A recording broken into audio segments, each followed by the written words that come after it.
God bless you, Senor. Good morning, prego. Good morning, good morning. Gentlemen, lady, we ready? Okay, thank you. Commissioners? Yeah, we're going to start. Here, watch this. Is that impressive? We practiced that. Good morning, everyone, and welcome to the Tuesday, July 24, 2018 Commission meeting of the California State Athletic Commission. My name is John Carvelli. On behalf of my fellow commissioners here on the podium and on the phone, Commissioner Souter, we welcome you and thank you for joining us in San Diego. It is part of our mission to move around and make ourselves accessible to folks up and down our great state. So we're happy to be here, and thanks to Vice Chair Lehman for helping arrange all this. This is a great location and a great turnout. And of course, gentlemen, good morning to you, our esteemed counsel and executive officer. So, Mr. Foster, would you please call the meeting to order? Or they've called it to order, the pledge and then the roll call. So why don't we do that? Why don't we stand up and pledge our flag, wherever it might be, and I didn't look again. There is no I think flag. there's one at the U.S. Grant, which is next Oh, door. the U.S. So Grant I assume Hotel. we face that. Historically. Commissioner Shanarkides, would you lead us, please? Allegiance to the flag of the United States of America and to the republic for which it stands, one nation, under God, indivisible, with liberty and justice for all. Mr. Foster, would you please call the roll, establish our quorum? Yes, sir. Chairman Carvelli, Here. Vice Chair Lehman, Here. Commissioner Senior-Quidez, Commissioner and Dr. Williams, Here. Commissioner Souter. Here. Commissioner Souter, I'm just confirming that you're at 102 Deer Run Road, Ketchum, Idaho. Correct. Thank you, sir. Mr. Chairman, we have a quorum. Thank you, Mr. Foster. This is an opportunity for me to make a couple of remarks. The only thing I'm going to tell you is I'm really looking forward What to. happened in that meeting? I think as time goes by, the President has already mentioned some things that happened in that meeting. I think we Hello, will learn Matt? more. We're getting some news feed. Prerogative. Man, Yeah, Put his phone on mute. we're getting a news feed. You might have to go on mute or something. okay. So if you're going to watch the news, go on mute. I was trying to turn it off. That's my chairman's remarks. Thank you, everyone. Annie's going to tell us about our stakeholder summit with the 5 families of the sanctioning bodies, which was a fascinating day, and I think a very productive day for the commission and for a lot of other good things. And so, without further ado, I'm going to move to item number 3, which is the approval of the February 27, 2018 commission meeting minutes. Mr. Foster, do you have anything to add before we have a motion to approve the minutes? Mr. Chairman, if you recall, this was the meeting minutes that we had substantial changes on, and we tabled at the last meeting, so I believe they've been appropriately corrected. And Okay, thank you. So I'm going to ask for a motion, then we can have any discussion. Do I have a motion to approve these minutes? I so move. Motion, Commissioner Shanarkides, second. I second. Vice Chair, second. Okay, we have a chance for comments. Commissioners? Anyone? I don't see any comments from the commissioners. Any folks from the public who'd like to comment on those minutes? You're welcome to. Seeing none, I would ask for a roll call vote, please, to approve the minutes. Chairman Carvelli, Aye? Vice Chair Lehman, Aye. Commissioner Senior-Quidez, Aye. Commissioner and Dr. Williams, Aye. Commissioner Souter. Aye. It's 5-0, sir. Thank you. Item number 4, approval of the May 8th, 2018 commission meeting minutes. So we can get ourselves up to date. Mr. Foster, anything to add? No, sir. Okay, I need a motion for approval. I so move. Vice Chair motion, second, please. Second. Commissioner Shanarkides, any comments from the commissioners on these minutes? Seeing none, an opportunity for the public to comment on these minutes. Seeing none, please call the roll for a vote. Chairman Carvelli, Aye. Vice Chair Lehman, Aye. Commissioner Senior Quidez, Aye. Commissioner Dr. Williams, Aye. Commissioner Souter. Aye. Thank you.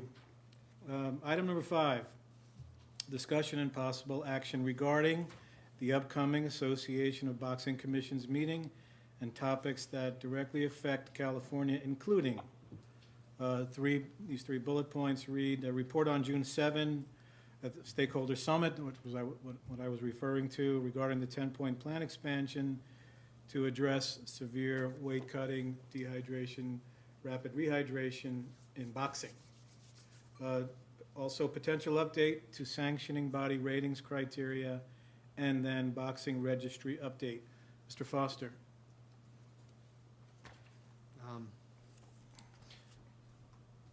Mr. Chairman, this issue continues to be a problem that's facing combat sports in general. Mixed martial arts and boxing are sports that this commission regulates.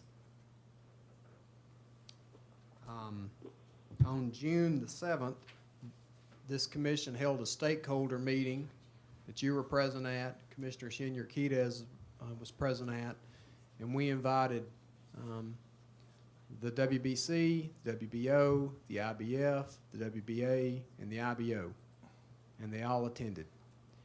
And they came to discuss this meeting, and it went a little over 2 hours, if I recall, and there was a lot of discussions that came out of that meeting, but the overall general consensus that basically came out of that meeting was, well, if the Association of Boxing Commissions makes a move on this, then we'll follow that.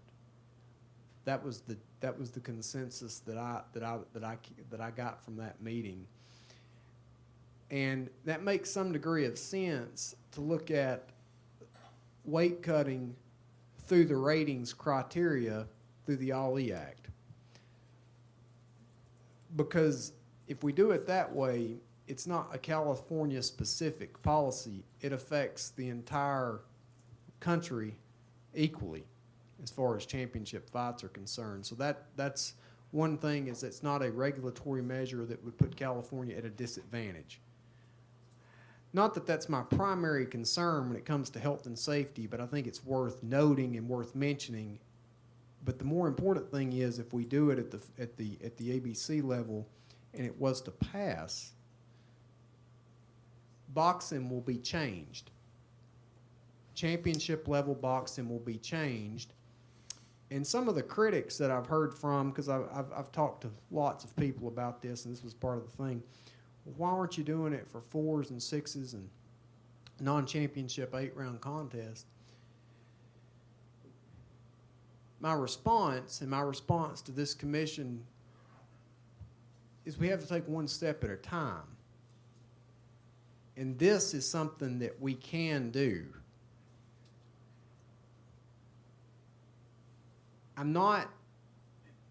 Anytime you take a step this big, I'm not certain what will exactly happen, because this is a big change.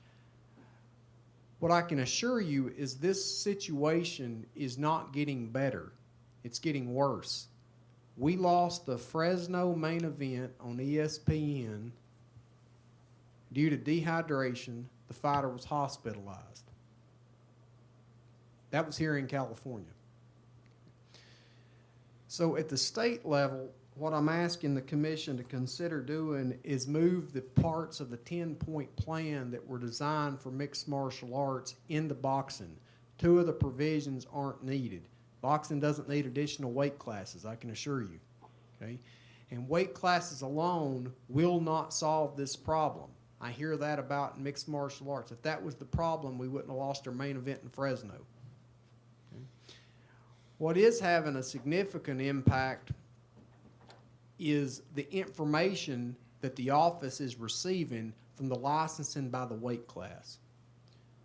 The knowledge of what these fighters actually weigh when they get their physical is very useful information. I can can tell this commission right now that I'm working on a fight card right now where we've got 4 individuals that we're monitoring through Skype their weight as they approach an upcoming event. One athlete is 20% above their proposed weight class. That's significant. And Dr. Wallace and I had a long conference call with someone recently, and basically the idea is to try to get these fighters as close to the 10% mark or below as possible. 10% is a hard cut. We're not trying to advocate that that's an easy cut for anybody. But anything more than that is according to really every doctor I've spoken to, is very, very unhealthy and potentially dangerous. So we've got to start somewhere. Right now, we don't have your executive I don't have a feel on where these guys are at. With this plan, we'll have a better scope of where they're at, what weight class they actually belong in, and then some teeth to put them in the right weight class should they continue to foul up or miss weight or these problems. And then at the national level, this commission can bring forth the proposal. And championship level fights are significant for several reasons. Perhaps the most important reason is that many fighters, especially younger fighters, when they start out, hope to one day be a champion or to rise to that level. And while we can affect at the national level 4- and 6-round competitions right off the bat, the idea is, certainly will be followed up with other steps hopefully in the future, but the idea is that some of these ideas and some of these new rules that affect boxing would trickle down to the lighter weight classes.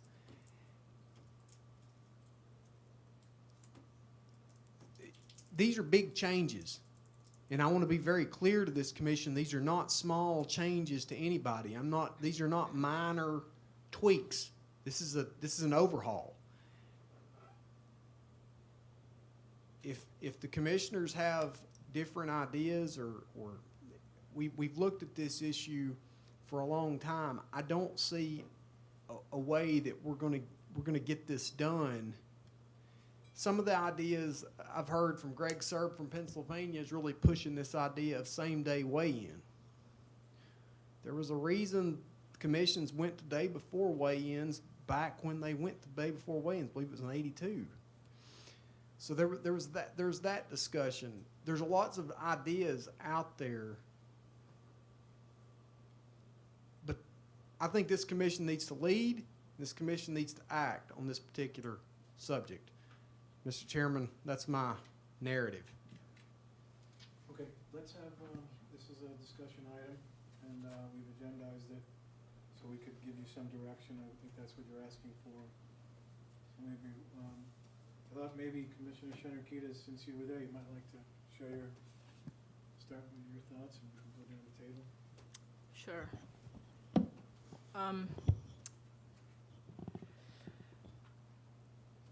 When we first started looking at dehydration years and years ago, it was much more prevalent in MMA. And it didn't seem to be so prevalent in boxing. I remember with Maidana and Triple G, that just seemed like such a, and Maidana was weight cutting, and he seemed so dehydrated, and it seemed to be such a unique thing in boxing because there were so many, there's with 17 weight classes in one and 7 weight classes in MMA and 5 on the women's side. It just seemed like there was a disparity in the 2 different kinds of combative sports.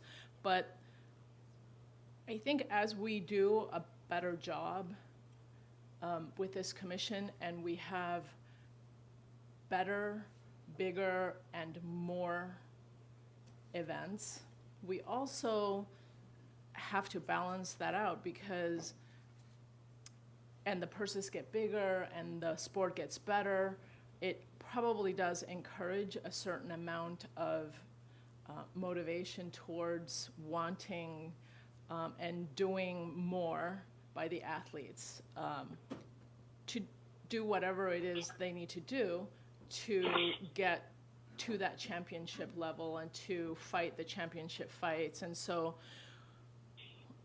we have to keep an eye towards protecting them. And, being 20 years old, they think they can do anything, and they think that they'll survive anything. And so it seems to have creeped into the boxing field as well. And it seems to have become much more prevalent also in boxing, whereas 5 years ago, we didn't see it as much, or at least it wasn't as obvious to us. At this summit, we also invited the television producers because it is also going to affect them to some extent. Part of this plan is if they are overweight, the overweight athlete will not be able to compete for the title. Now, if you're selling pay-per-view or you're selling hits to a championship fight, that could potentially affect your viewership. Now, Showtime did come to the summit and participated and voiced their opinion. And maybe it won't affect the first time showing, maybe it'll affect the second time showing, but this plan is going to have a very wide effect, at least at the very beginning, until people get used to it and figure out a way to comply. So I think we should have a productive discussion because we want to be open and upfront with the public so that everyone is on board and understands the significance of this so that they're not blindsided when it does go into effect. It's going to affect the boxer the most. It's going to affect the manager, the trainer, because it will affect their purses if they get fined, if they get suspended. It's going to affect their rankings across the board with every sanctioning and governing body. So it is going to change the dynamics of boxing. Great, thank you. Dr. Williams? Yeah, just my only question is, if Andy, you can kind of discuss the rationale behind segmenting and saying, okay, this is something that would go into effect only for the championship level events and not for the lower round events and that kind of thing. The rationale behind that, is it because of some concern for unintended consequences, taking a small step once, or what? Can you just elaborate on that? Yes, sir. At the ABC level, the Federal Ali Act gives the authority to the Association of Boxing Commissions to establish ratings criteria for rated boxers for the sanctioned organizations. It's the criteria that's used. It's been used for 16 years since the Ali Act has been passed, and to my knowledge, it's never been changed. But it only affects those championship level fights. So to affect positive change or different change on the other fights, it would take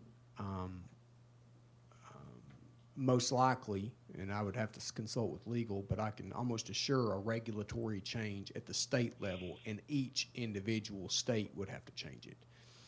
You mean at the federal level and then each individual state would have to change, right? The Ali Act would have to be...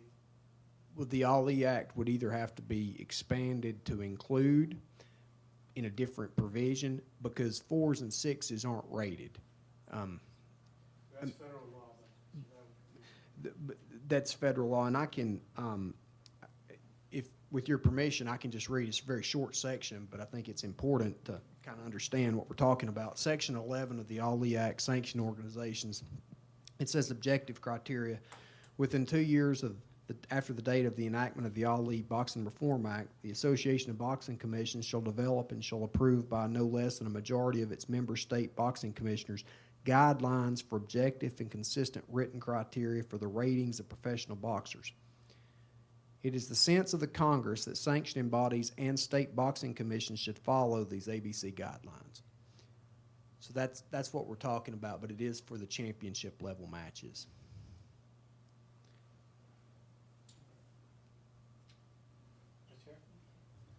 I'd just like to go over quickly the 10 points for people who haven't been following this, because we've been discussing it for a year, and we've been doing some great work. But for people who are not familiar or new to our meetings, welcome. First of all, the first rule is we're going to license people by weight class. And in their application, they have to put what's the lowest weight class that they think they're going to be able to compete in. And you have to be approved by the doctor for that. The second part is that matches are going to be approved based on the weight class that you're fighting in. And that's going to be a category in the database, at least we're trying. There's going to be restrictions for fighters who miss weight more than once. You might be required to compete in a higher weight class if you've missed weight a few times. We're going to continue early weigh-ins. We're going to do a second body weight check the day of the fight to ensure that fighters have not gained more than 10% of their body weight back. And if they've gained too much weight, they might be recommended strongly to move to the next weight class in order for their fights approved. Number 6, we're going to check for dehydration by the medical manners, by doctors or specific gravity test at the official weigh-in and the second day weight class. On number 7, for high-level fights, we're going to monitor the weight loss, 30-day advance and 10-day advance weight check. And number 8, train the matchmaker, promoters, and everybody involved in boxing regarding the dangers of weight cutting and dehydration. So that's right, there are 8 because 2 don't apply in boxing. That doesn't MMA. Right, the contractual provisions to bring parity like it is in boxing obviously doesn't apply because it is boxing, and then the additional weight classes aren't needed in boxing because the weight classes are different. But 8 of the 10 points would be brought over. And to get back to Dr. Williams' point, with this plan, we would be able to get in California 4s and 6s and non-championship 8s. Okay, so we would already be getting it. Roy Engelbrecht's here, and he has his shows every time, and he sees his guys getting weighed every time. Really, I don't see any really structural changes for promoters whatsoever into what's been happening for the last year and a half, 2 years. It's just now we have teeth from the commission level to where if this person is moving up and they're doing this activity, the doctors are just going to look, which really they already have this authority, but it's a medical type authority, and this is an administration, and you would be basically saying, look, it's our policy that if you're doing this, you need to fight in the next weight class up. We're not telling you can't fight anymore. You just need to move up. This is not healthy for you.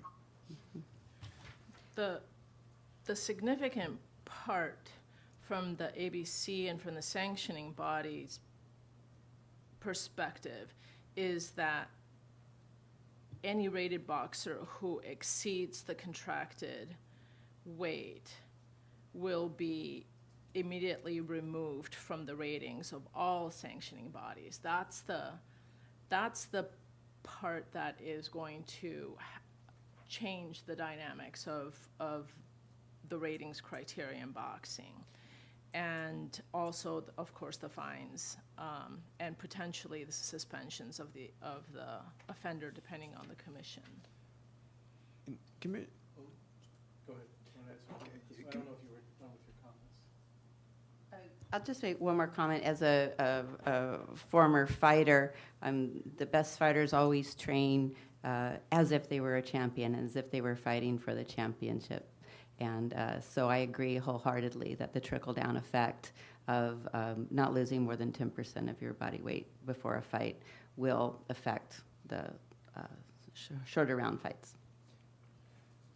To answer your point, you're exactly right. That's what's going to change boxing. And I had a discussion yesterday with a major sanctioning body representative for a while, and they said, Andy, said they get kicked out of the ratings in that weight class. So that's correct. Well, what if we wanted to rate them at the next weight class higher?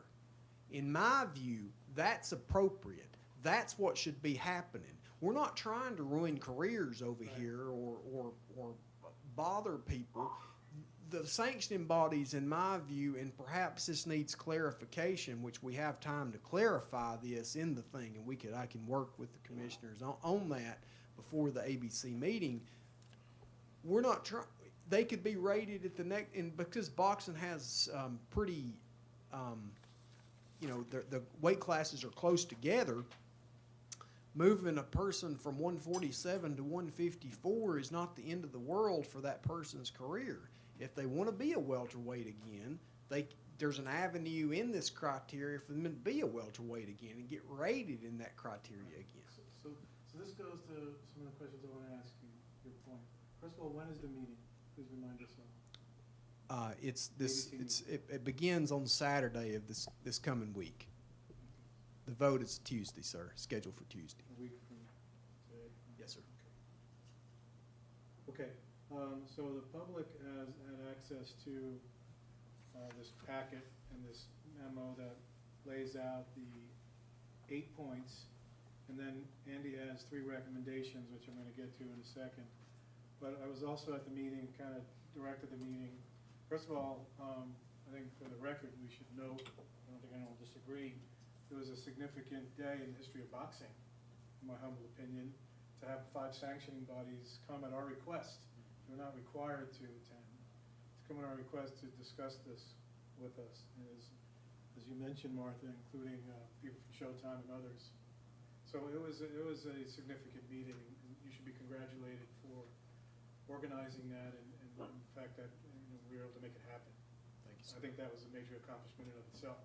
Thank you, sir. So that's my first comment. But Andy, the way that if you remember, I said it in terms of we need to take ourselves off the hook in the sense that we're not here that day on June 7th or here today to make some final decisions that would change the scope of this sport that goes back to ancient Greece and Rome. But that we are, if you read this, it's recommended. There's maybe, there's things to discuss and policies to implement as a national organization. This is not California acting unilaterally, just trying to impose our will on the world of boxing and regulation. Correct? That's correct on the ABC section, sir. Right. So you're bringing forth a proposal. You've gone through the committee process, right? Yes, sir. Why don't you describe that, please? Yeah, the ABC portion, which is the 3 provisions, calling extreme weight cutting cheating, which is just a statement, but at the ABC level, that statement bears some significance on boxing. The second provision is failure to make the contracted weight will remove you from the ratings of all sanctioned organizations in that weight class. And then a follow-up weigh-in for the 8, 10, and 12-round championship contest. Those came out of the ABC Medical Committee. I'm the co-chair of that committee. Dr. Schwartz is the other chair of that. We had a very vibrant discussion over this for quite a long period of time with quite a few of the world's leading ringside physicians. The biggest point of contention that came out of this one proposal was the doctors kept saying 10%'s a big number. 10%'s a big number. And finally, Dr. Muzzy. And again, trying to keep everyone informed, define 10% of 10% of the contracted weight. contracted weight, not walking around weight. Not walking around weight. So for example, a welterweight, a 147-pound boxer, would be able to rehydrate 14.7 pounds before they'd be in violation of this provisions, okay? Dr. Muzzy made the point, as I did, based on the data that this commission's been collecting for the last 3 years, and we went through that with really fine-tooth comb, and it was the point of the summit, or at least one of the provisions of the summit, is 1 in 5 California boxers aren't making that 10% number. 1 in 5. Okay? And the doctors were stunned by that number for that to be happening. But after Dr. Muzzy made the point, look, we've got to start somewhere. And notice at the end of the provision, the ABC made this criteria, and this came out of the medical committee. It's the intention of the Association of Boxing Commissions to move this 10% lower at a future date, okay, in the future. But 10% is a starting point. It's a big number. And this is the biggest contention that came out of the ABC Medical. If you can't make 10%, more than 10% above, I mean, you can't make less than 10% of your contracted weight the next day, you're in the wrong weight class in the first place. You're gaming the weight class to gain an advantage. Right. Okay? You need to go to the next weight class up. So I want to get to Commissioner Souder in a second, but the point about gaming is another question I want to ask you. Isn't it true in our sport that fighters that can earn big purses or have won big purses and therefore have resources can simply, gain the weight, accept the fine, and then have that competitive advantage? So it gives fighters that are champions or fighters with resources an unfair competitive advantage of those that are not at that level, correct? It does, absolutely, sir. It's paying to be bigger. Paying to be bigger, okay. So this is an attempt to address that as well. As well. And the other thing that we didn't include in this packet, but we've seen it, you brought to the summit, is all that data. It's shockingly, maybe a quick summary of how much data you provided to show the average weight cuts and gains. It is frankly amazing when you quantify it. And then we're going to have Commissioner Souder see if he has any comments. We've studied 754 boxers. The average weight, the average weight change between weigh-in and fight day was 9.8 pounds. The average weight change was 7%. Okay, the average weight change, but the number of boxers exceeding 10% of their change in body weight out of the 754. We had 164 boxers exceed 10%, and we had more than 20 boxers exceed 14%. So again, out of 754, we're not talking about this goal of 10% is an attainable goal.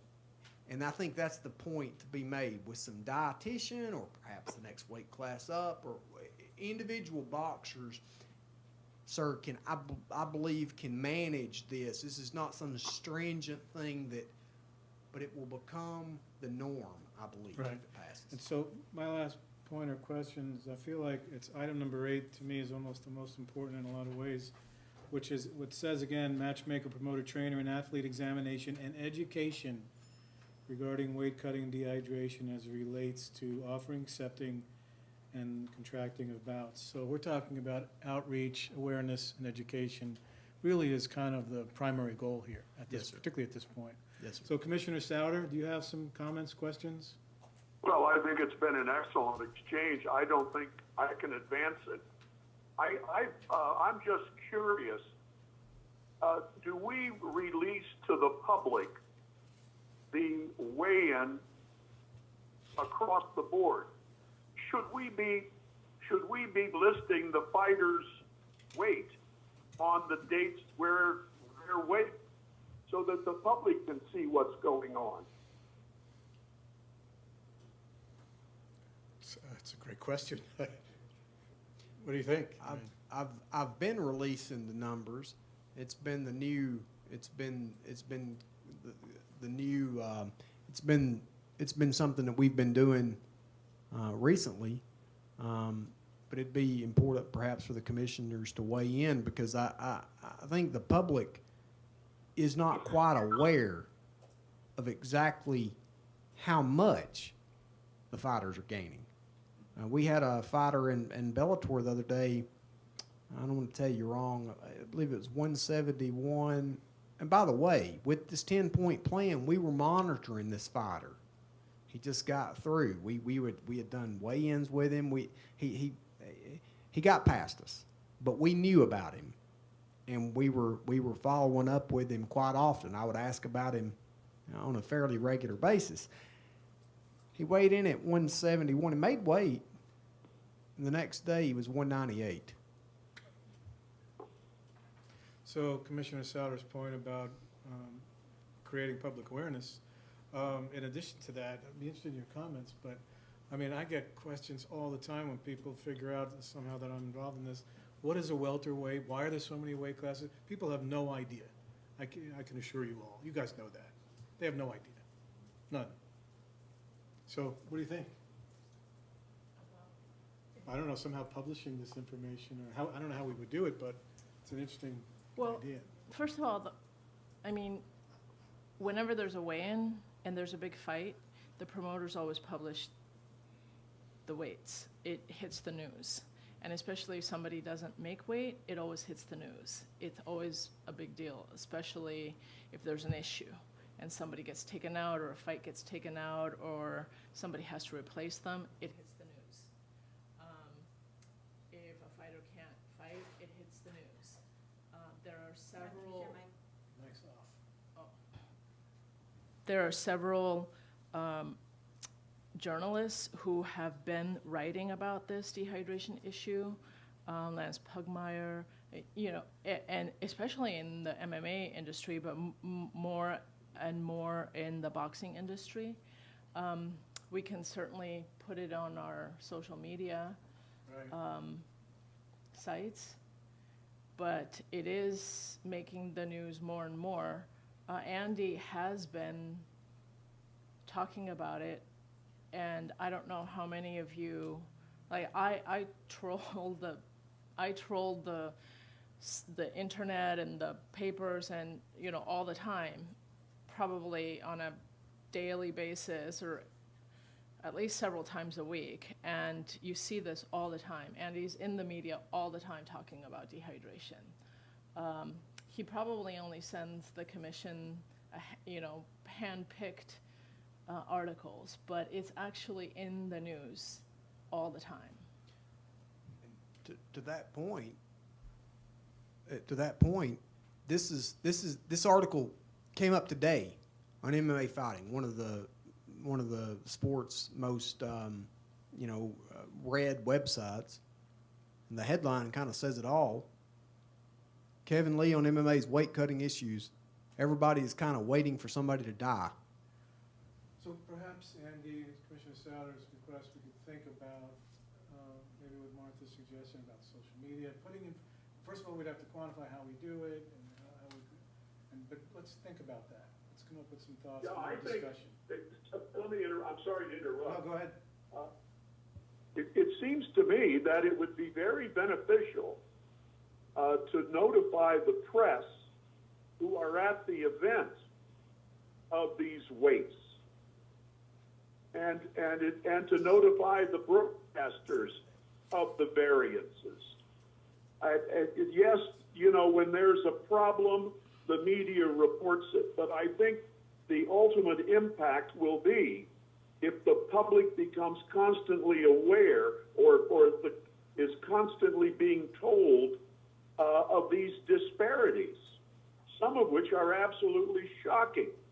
And I think it's going to generate questions and curiosities and some concerns about, you know, the legitimacy of some of these fights.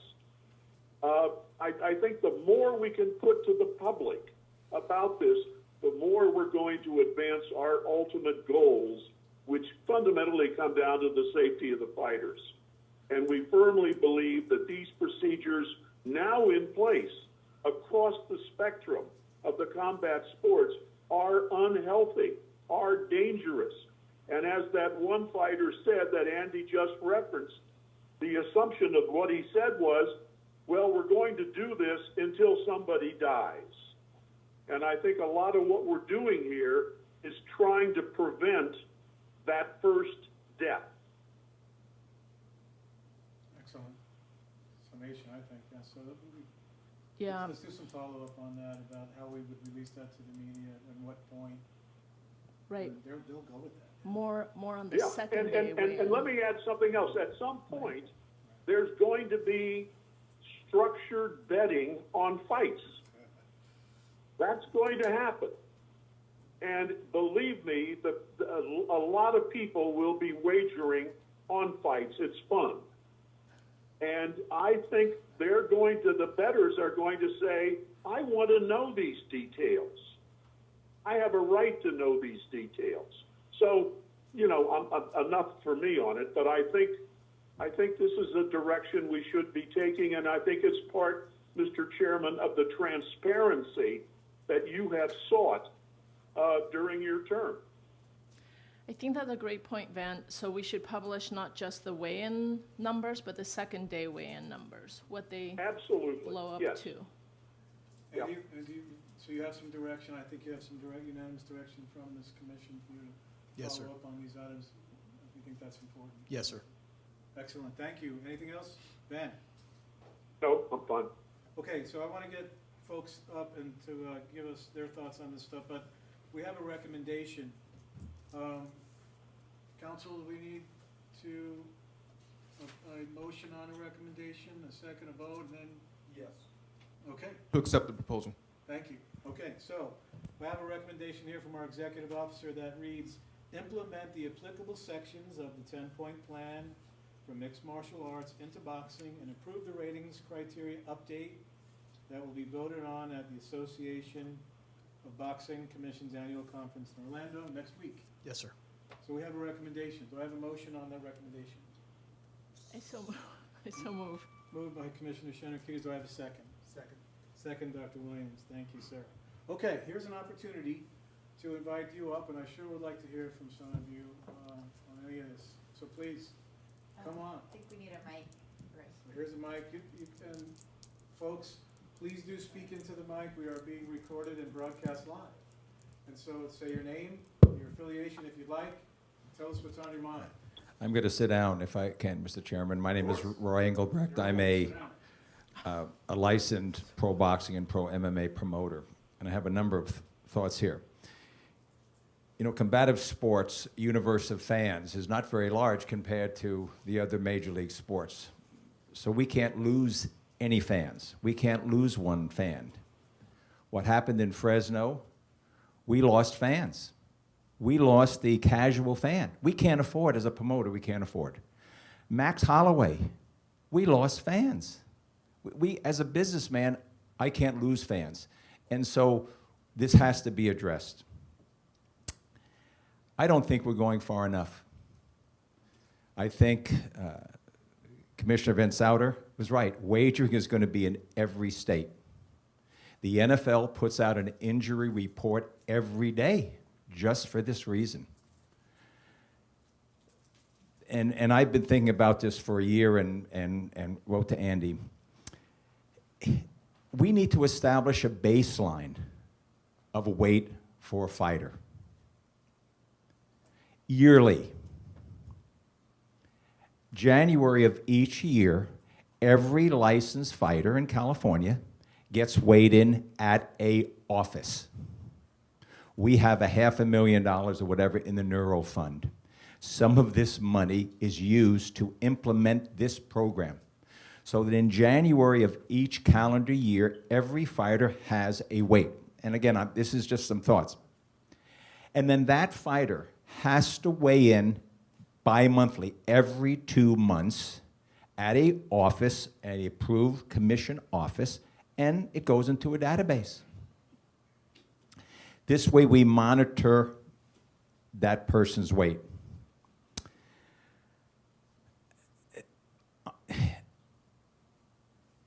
I'm a 4-round and a 6-round fighter. I'm a club promoter and proud of it that I'm a club promoter.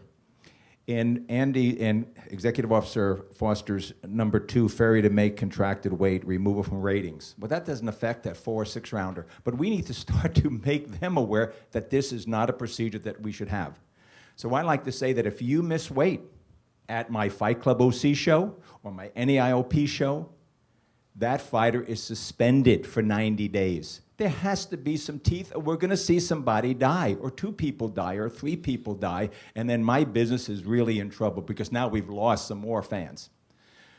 We need to implement something that is very strong and make our sport rise above the Fresno problem, the Rubio problem against Triple G. Let they kind of shine on, okay, I'm going to get my paycheck. Championship fight, each fighter has to weigh in 7 days prior to the show. And he has to be within 10% of the contracted weight for the World's Championship. And the teeth of that is, if he's not, he is fined, and the promoter is fined. You know what? The promoters should have more of a say in it, should be fined, not have a say. How in the world do promoters let a championship fight be lost? The promoter, the matchmaker, is afraid to put the fighter that they're paying $1 million and getting $2 million from HBO. The promoter is afraid to put the fighter on a scale on the Monday before the Saturday weigh-in. The trainer, hey, how's he doing? No, he's making weight. He's good shape. They never ask. They're intimidated. Golden Boy, main events, even me. That has to stop, and we can do this 7 days out or 14 days out. If they're not within 10%, they're fine. The fighter's fine, and the promoter's fine. You start taking money from the promoter's purse, and they'll be putting that digital scale at that gym and weighing that kid in. We embarrass ourselves when these fights fall out. Embarrass ourselves. I've spent 32 years. I don't want to be embarrassed, and we're embarrassing ourselves.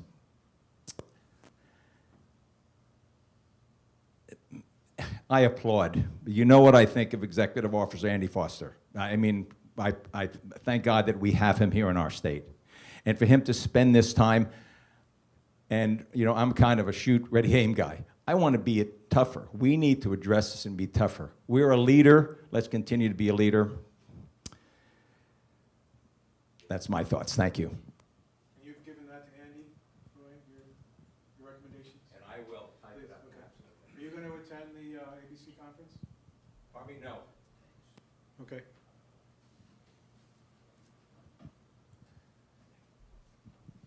My name is Patrick Russell, and I'm a licensee with this state, and I have been for many years. I want to applaud this, and just to give you a little, I could give you a ton of anecdotal evidence, but what I think the real issue you're dealing with here is science versus legend.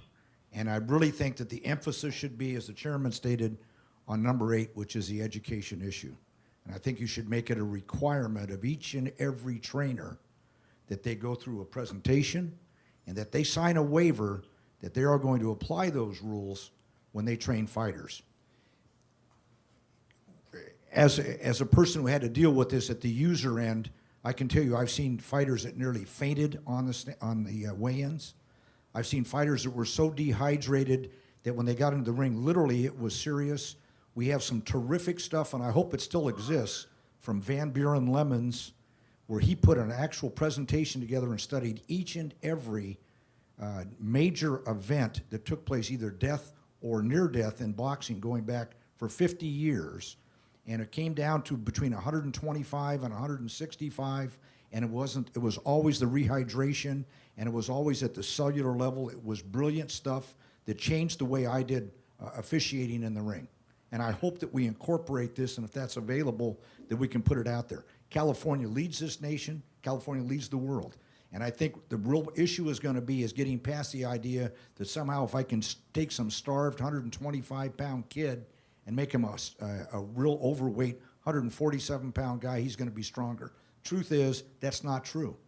What happens is they're weaker. What happens is they're not as fast. What happens is whatever rhythm they've got to make themselves competitive is gone because of the weight gain. And to say nothing of the other issue, which is the death or near-death experience. Thank you. Thank you very much. Someone else, How's it going, Commission?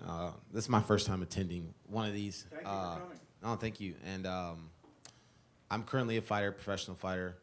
Can you introduce yourself, please? My name is Lorenz Larkin. I've been in the fight game for about 7 years now. I fight at the highest level as far as mixed martial arts. I fought in UFC. I currently fight in Bellator. Made his pro debut. Yeah, my pro debut is thank you. And with the weight cutting thing is that I see, I wouldn't mind seeing be implemented as far as harsher results as far as not making weight, because like you say, you know, a lot of guys that get paid the bigger paychecks, they don't mind losing 20%, because coming from a fighter's aspect, I win this fight even though I miss weight. The next fight I win, or I make weight. Nobody remembers when I didn't make weight, and that's kind of how fighters look at it, you know. And I've been on the other. I've always made weight, just to let you know. But I've been on the opposite end of where my opponent doesn't make weight, and I think with the guys who get the better money, they don't really care that much, because either two ways, from a fighter's aspect, their contract weight that's, you know, published to the public, it's not really their pay, you know, and they're not getting hit that big, so they don't mind missing weight and being the bigger fighter. But I wouldn't mind seeing harsher implements that kind of deters them from doing that, because at the end of the day, if you're making $1 million and your contract says you're making $300,000, then that 20% of $300,000 it's not that much. So that's why I would like to see harsher. Mr. Larkin, Yes. question for you. You mentioned it's already happened to you. Your opponent has not made weight. It's been a couple of times. Yes. So what has been the impact to you financially and otherwise when things like that happen? Well, for instance, my last fight was in this year, January, and my opponent didn't make weight. And coming into the fight, I know that my opponent hasn't made weight a couple times, and I took the fight at a catch weight, and he still didn't make weight. I won the fight, but it was more of a thing where when I'm experiencing is, I don't need to make the weight. He can make the weight. There was not to the point where the fighter was too lean and it was like that. He had enough weight to lose, and so it just gets to the point where 20% is not. It doesn't. Have you had a match canceled that you prepared for because your opponent didn't make weight? No, But you've I've seen not. that, I presume? Yes, but also on the other end of it too, the guy who's not making weight, not too many fighters expect to not say no. You know, so say if I'm fighting somebody, I know I'm not going to make weight, but it's a big fight. I know the guy's going to say, "Hey, I trained this whole camp. You know, my trainers are telling me this guy's going to take the fight. It's okay. Don't push that hard." He trained 5 months, you know, or 4 months for this fight. It's a big fight. It's the main card or whatever, or main event. They're going to take the fight, you know, and that's a lot of the stuff too, is they come in knowing that the guy's going to take the fight anyway, even though he comes in overweight. And that's a big thing too. Very good. Any other questions for Mr. Larkin? Really appreciate your Oh, perspective. thank you. Obviously, we don't talk enough about how it impacts you guys that are sweating and bleeding, obviously. Yeah. So. Anyone else? Any other comments from the public?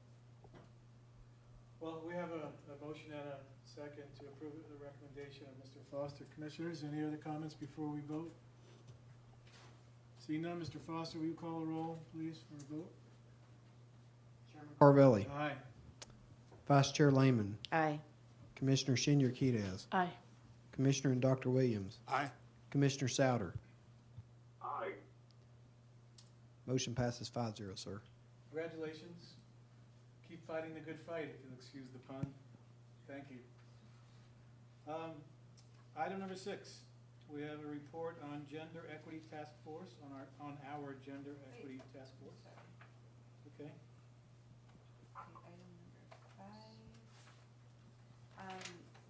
forms, the new forms, we didn't discuss that. On item number 5, the new application, the boxing applications, that's still on item 5. I don't see that. It's under the tab. Yeah, there's. Yeah. Oh, that didn't go to the Yeah. next, Well, sir, it's part of the 10-point plan. It was the same forms we use in MMA, we just brought them over to boxing. so do you need an approval of these? No? No. Okay. I have some suggestions. Please, please. Okay, in the first page, when we say, please, this is in the, boxing athlete, licensing application. Okay. Specify the lowest weight class you intend to compete in. Yes. I would add in this license period, make it clear. And then on the second page, it's question 4, have you ever missed your contracted weight for a professional fight? And it says, if yes, when and by how much? I would also say, what was the contract weight? Okay. And then, same thing. Yeah, it's in the, physical examination. Yes. Yeah, that was kind of a key. The physical examination form, the first part requires the fighter to fill it out. And it also says which is the lowest weight class you intend to compete in. So it should also include in this licensure. And also question 4, again, if you missed your contracted weight, add what was the contract weight. But importantly, well, I don't know if it's the same thing as before, there's no declaration in this form that what the fighter says is true under penalty of perjury. I don't know whether it's because it's the same information they've stated, but what if there was a discrepancy between this form that is given to the physician and then also the form that's submitted? So I would add the declaration box. I'm always thinking of clever ways to get around stuff. This is helpful. So I'm paid for. Pursuant to the law. Right, right, right, all legally, of All course. legally. Okay, that was the only thing I had. Thank you, ma'am. These are Can good I ask changes. a question? Question? Are you changing the bout agreement to reflect these things, to make a notation on the fines or suspensions or weights? Well, on the MMA bout agreement, I already. Speak up, please. At the MMA bout agreement, I've already done that. Those are a total, we went to print, didn't we, Sophia? We went to print. But on the boxing, you On the boxing, I didn't change because we were changing MMA to mirror boxing. Now, there's been a lot of discussion, and I guess this is the time for the discussion. There's been a lot of thoughts on whether to raise that 20% to a higher number. Mr. Larkin certainly supports that notion of missing weight. Now, I can tell you the flip side of that. The flip side of that is I got this, and we certainly had a lot of this conversation at a fight earlier this year when we did have a weight miss on a very, very high-level fight.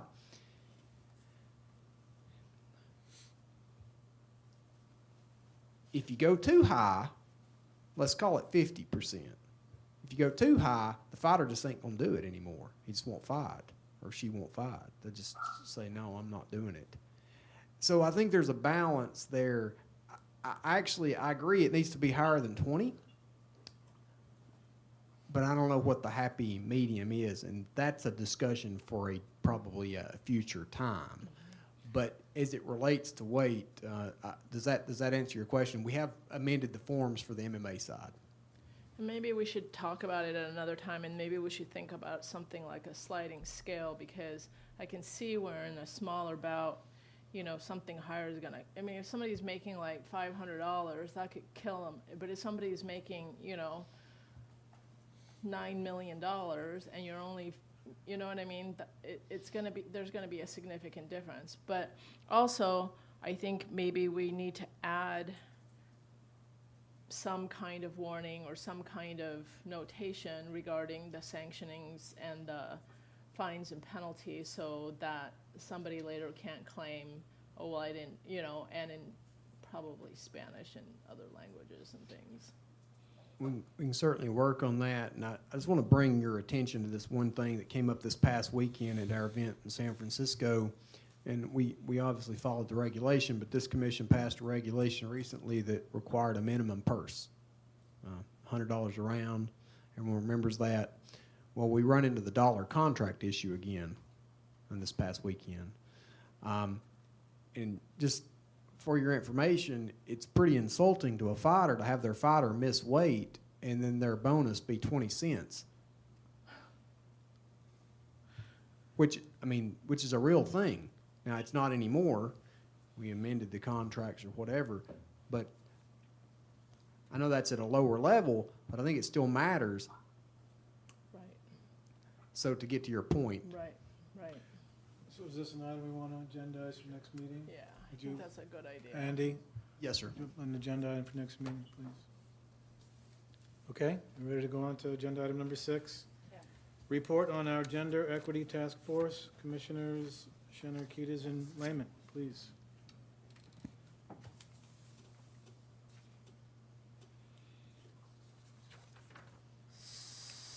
Do you want me Defer to start? Martha. You want me to start? Okay, so we are at the very beginning of this task force. We had a phone call. We're in the information gathering part. We plan to have a stakeholder meeting in California. We have not set that date yet, but we are going to in the very near future. Andy's people were amazing and put together these numbers for us, which we're going to tweak a little bit. As you can see, the 8 and the 10 rounders, they're a little bit. The numbers I think are a little bit skewed in boxing because for the female, the women's 10 rounders, these will be pretty much the top end for the women because those are the championship fights. Obviously, women boxing don't have 12-round fights. So as Andy and I have discussed, and for those of you, I don't know if you all have the packet, but in the 12-rounders, so these are the numbers for the purses. And by and large, the women purses, the female purses are lower. When it comes to the 10-rounders, I'm sorry, Andy, is it possible to put this up on the screen? Okay. Yes, ma'am. Work on that. the women's purses go significantly higher, but those, again, are the championship fights for the women. So going forward, we're going to try and separate the championship purses from the non-championship purses for both the women and the men, so that we're comparing apples to apples and oranges to oranges and see where that fits. On this committee, so we're also working with the Contact Sports Foundation, which is a 501c3. That is a foundation which also helped us and the ABC with the MMA Severity Index. They also have a subcommittee for gender equity and for women's issues. And on their subcommittee, they have members from MMA, Bellator, and also the WBC from boxing. And so they've been working on this a little bit longer than we have. And they're commissioning a study from the Global Sports Institute. And Tracy Lessatar-Smith from Bellator is leading the charge. So she's going back to them and trying to pare down this study and trying to figure out the time frame and the questions and what they're going to need. And then Jill Diamond from the WBC is working also with a group that all they do is women in sports. And so right now, and also the Contact Sports Foundation has access to the statistician who helped us with the MMA Severity Index. So right now, we're in the information gathering, and also Mike McAtee was good enough to gather statistics from the USA Boxing side, the females who participate in California in amateur boxing versus the males, and actually the numbers were pretty staggering. So as we get the information together and we have our stakeholder meetings, we'll put them together, try to feed them to the Global Sports Institute and see what we can pull together. This is But great. we're still at the very, very beginning of that, Big- of this, so. Big disparity in MMA too, look at that. Yeah, it's Um, pretty startling. Quick question, I do not for a second mean to tell you how to do this, but will you be looking into safety issues for women? Right now, this is more on the pay Right, disparity. I don't know where this is going to go. One of the issues that we'd originally wanted to look at is, bumping up the rounds in boxing to match the champion. It's a very controversial issue. So for the time being, we tabled that, and okay, we're working on the right, less controversial issues. So we'll see where that leads us. got it. That was one of the issues that, health and safety was one of the issues Right. that we're looking at. We're still figuring out the issues and which ones we're going to tackle, but that was definitely one. And also, as Dr. Williams stated, to investigate the effect of dehydration on females, that it is different. Yeah, That's my we understanding. have about 8 or 9 topics, so this is the one we're starting with. Dr. Williams?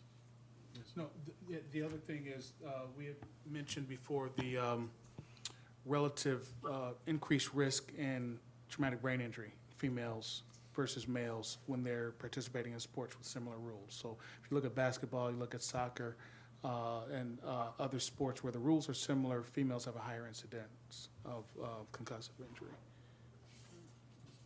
Do you want to add something more to the Yeah, report? I from think that? we're looking to have a stakeholder meeting to invite people to bring to us, issues that they're aware of for gender equity in combat sports, and information, resources, and, also complaints. I think one of the big problems is that we're just perhaps not aware of things that are going on, and we want to be aware. So we're trying to find a date in the future that would be good to ensure the highest turnout. And we do appreciate the people who have offered to be on our task force. And if anyone has any suggestions of people who would also like to be on our task force, that would be good, especially females in combat sports. But everyone is welcome. Yes. Okay. Oh, and thank you, Sophia. This is the information that's been gathered. It's like a first generation of these statistics. And again, as Commissioner Shenierkides was stating, that we're going to tweak it a little bit to compare championship rounds with championships rounds, because it's a little bit distortion. But it's an example of some of the information that we've gathered on pay equity in boxing and MMA between male and female. So thank you, Andy, for putting that together too. One thing that I would just point out to the subcommittee is Mr. Larkin pointed out, and I think is relevant for the accuracy of this report, is in boxing there's much less of this, there's some of it, but there's less of this idea of additional compensation through TV points or different revenue streams. Basically what you see on the contract, with the exception of major pay-per-view events and some small subsidiary sponsorship money. But basically what you see on the contract is what you're going to get. That's why I'm pretty confident with these boxing numbers. MMA is a different in some respects, as Mr. Larkin pointed out. You can see a contract that maybe says $300,000 when it's really $1 million, and he's absolutely right because of the various revenue streams that you see. Now, they're not exactly tied to the fight, but they weren't a game if you didn't have the fight. So it's worth noting. So there is a tremendous pay disparity in the female MMA world that, look, before we did this study, anecdotally, I just thought, yeah, they're being paid about the same because they're fighting their main event fighters. I mean, look, females, I think it's a fair statement to say females in mixed martial arts, and there may be a lot of reasons for why that is, but they're stars, just like the males are. If you follow, Let me tell you about Roy, not the OC Fight Club, the show before with the two female MMA athletes. I have seen a lot of fights. That fight is going to be in my top 10 forever. And these two women, I don't know if you can describe it better, but the fans will throw money into the ring. They'll ball up and throw money. I don't know how much, but it was what a deal. Over $300. Yeah. Most ever. It was very, very, and these two women athletes, I met them, they were amazing, absolutely amazing. So, yeah. Yeah, this will be good information to push out there and get some attention. So what I was thinking was maybe Commissioner Martha and Commissioner Mary, I can get you some of the other promoters, but Commissioner Martha has a relationship with Tracy Lesser Smith, Bellator. Maybe if we could kind of pin down the various revenue streams so to get a better accurate picture. Look, we can go with this for a long time, but the discrepancy is so big, it's hard for me to be sitting here and thinking either it is this big or we're missing something. And I think it's important to know that answer. Probably both. Good, excellent. We can invite any comments from anyone here, the public, to Commissioner Souter, if you have anything to add to this item. But folks, welcome to comment. Okay. Seeing no one.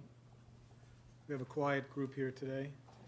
Well, thank you for that report, Commissioners. Agenda item number 7, our Pension Fund Subcommittee update. Vice Chair Lehman, would you kind enough to update us, please? Can we put that up? Yes. Sorry, Mary.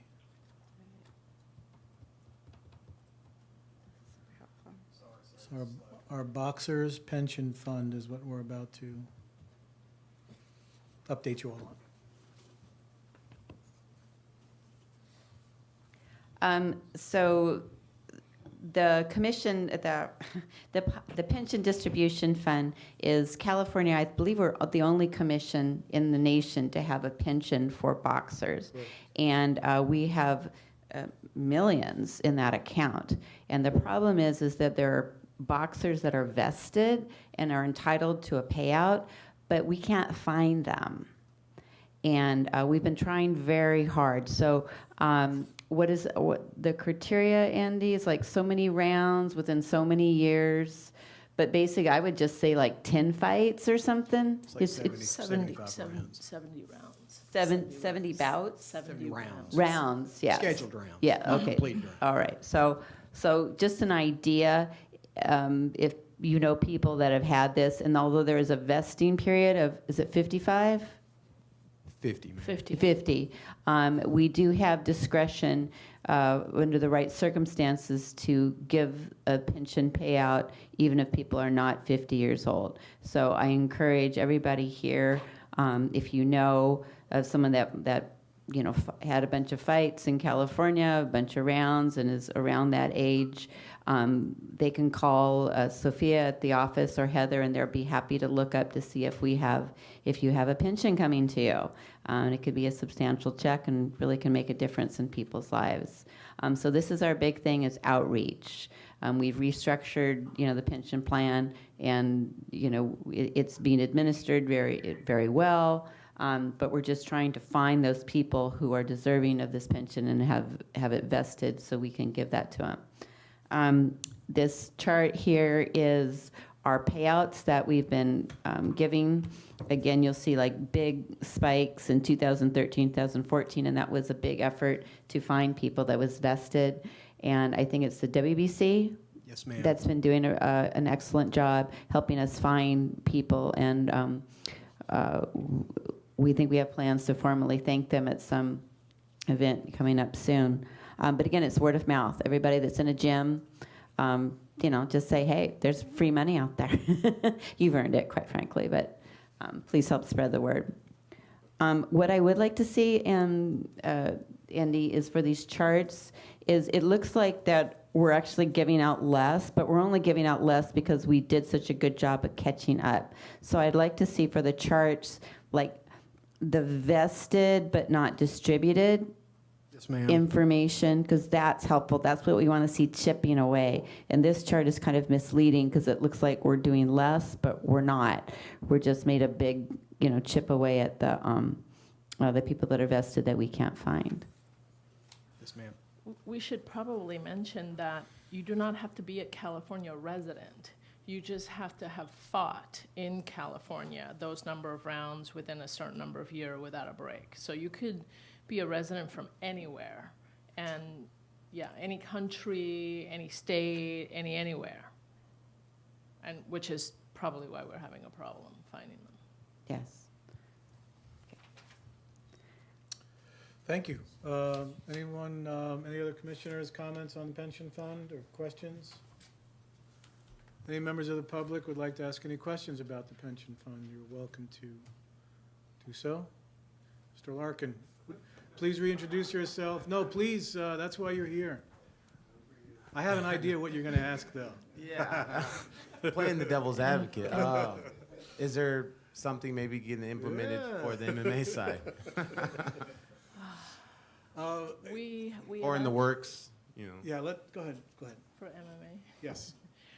So Andy and I have actually discussed this for MMA. There isn't one in MMA, but we've actually discussed beginning the process to start one for MMA soon. It's not going to be easy, but we've talked about it. So I think, though, yeah, we have been talking about it, and it's a great question. Thank you for asking it. And one of the things that we're perhaps is something to keep in mind is MMA is relatively, as compared to boxing, for example. Yes, it's new. 20 some odd years old, really. So, there's going to be a place for this here in California. I think I can feel comfortable and tell you that. And I will also tell you, maddeningly so, the bureaucracy and the administrative and regulatory effort it takes to achieve such a thing. But this is important, and it's something that we are going to continue to push and work on. So you should keep asking about that, and it would help. You should talk about it in the gym, in the octagon, and everywhere. What about our future? No, Who's this- looking out for us? It's the first time I've ever heard of it, Right. and Right. as long as there's thoughts on it, is all I can ask for. It's great. Keep asking. It's important that you do. I mean that. Okay, great. Well, yeah, why don't we wipe out a couple of the small items, and then we can do a lunch break and then go to the executive officer's report at the end. So I'm going to go to item number 9 right now. Business and Professions Code Section 18640.5 requires that the commission is allowed to invite stakeholder testimony at commission meetings in order to identify actions that may lead to greater opportunities for licensees to participate in major professional boxing contests. I would include all combat sports under this, even though the section doesn't specifically say it. So there's an opportunity for any of you, any of the members of the public, to comment on what are things that we are not doing, that we could be doing, we're doing better to attract more events here in California. Okay, we got it all figured out. Great. So that's item number 9. We could do, I think, item number 10. Here's an opportunity, and you can stay and comment again after the executive officer's report, but if anyone would like to comment on an item not on the agenda today, here's a chance to do so. Yes, sir. Introduce yourself again. Roy Engelbrecht, the fight promoter. A question. I was contacted by a transgender boxer. She was a very good amateur female boxer, and she now has transferred to a male, and she's interested, or he is interested now in making his pro debut on my October show. And I know that has been discussed over the years. That's fine. She just has to he has to get the medical test like everyone else. Roy. Yes, We- we worked for years on 3 years. the licensing and application process. So, and if there are any problems with that, please, if you hear and let us know, because we worked very hard to hopefully have a state-of-the-art and probably the best, I believe, licensing for transgender athletes in the world. Yes, we did. Just putting that out there. It took a while, but we have one. Okay, what is the wish of you here? You're in charge today. So we do an 11:30 to 12 lunch? Okay, so we're going to adjourn until noon for lunch and whatever break you may so desire. Thank you. Then we will call him back at 12:30. Okay, Van?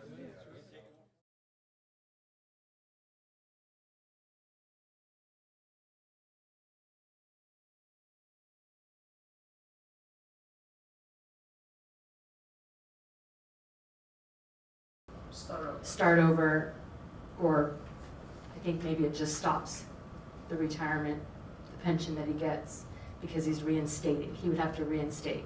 But because it's a part-time job, there's not a lot of hours, and it doesn't benefit him. So we're trying to hire him as a retired annuitant.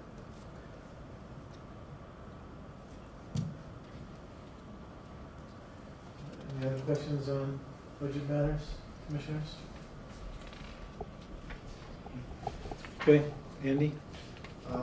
The next on the reports, the report on the pending and proposed regulations, the examination of boxer applicants.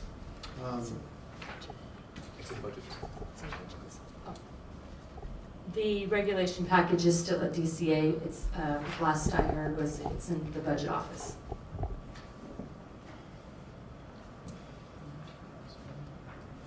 So it's been a year. Is this normal? Can we speed things up? I know we changed the procedure, and so the delay was going to be at the front end now. So I'm not, but on the other hand, if there's something we need to do to speed things up, I believe Dean said that, he would help us speed things on if we needed it. We actually had to search for that package, and it was discovered in Gary's office. And so then that's when I reviewed it, and that's why I did not approve it until April of this year. And then I forwarded it on to my supervisor. But we're on track to Yes. get back on track. Okay, thank you.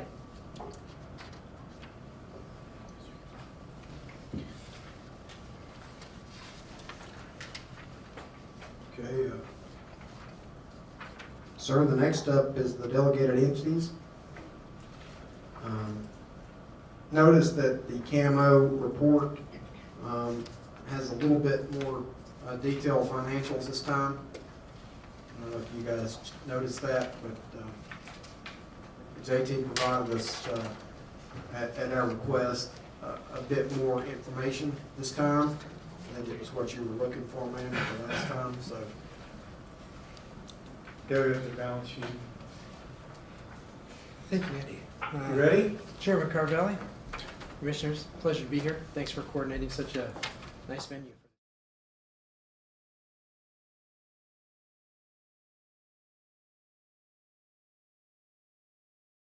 we see California using for professional fights, such as USADA, WADA, those type of Olympic level testing. But I think we're at a point right now in the development of amateur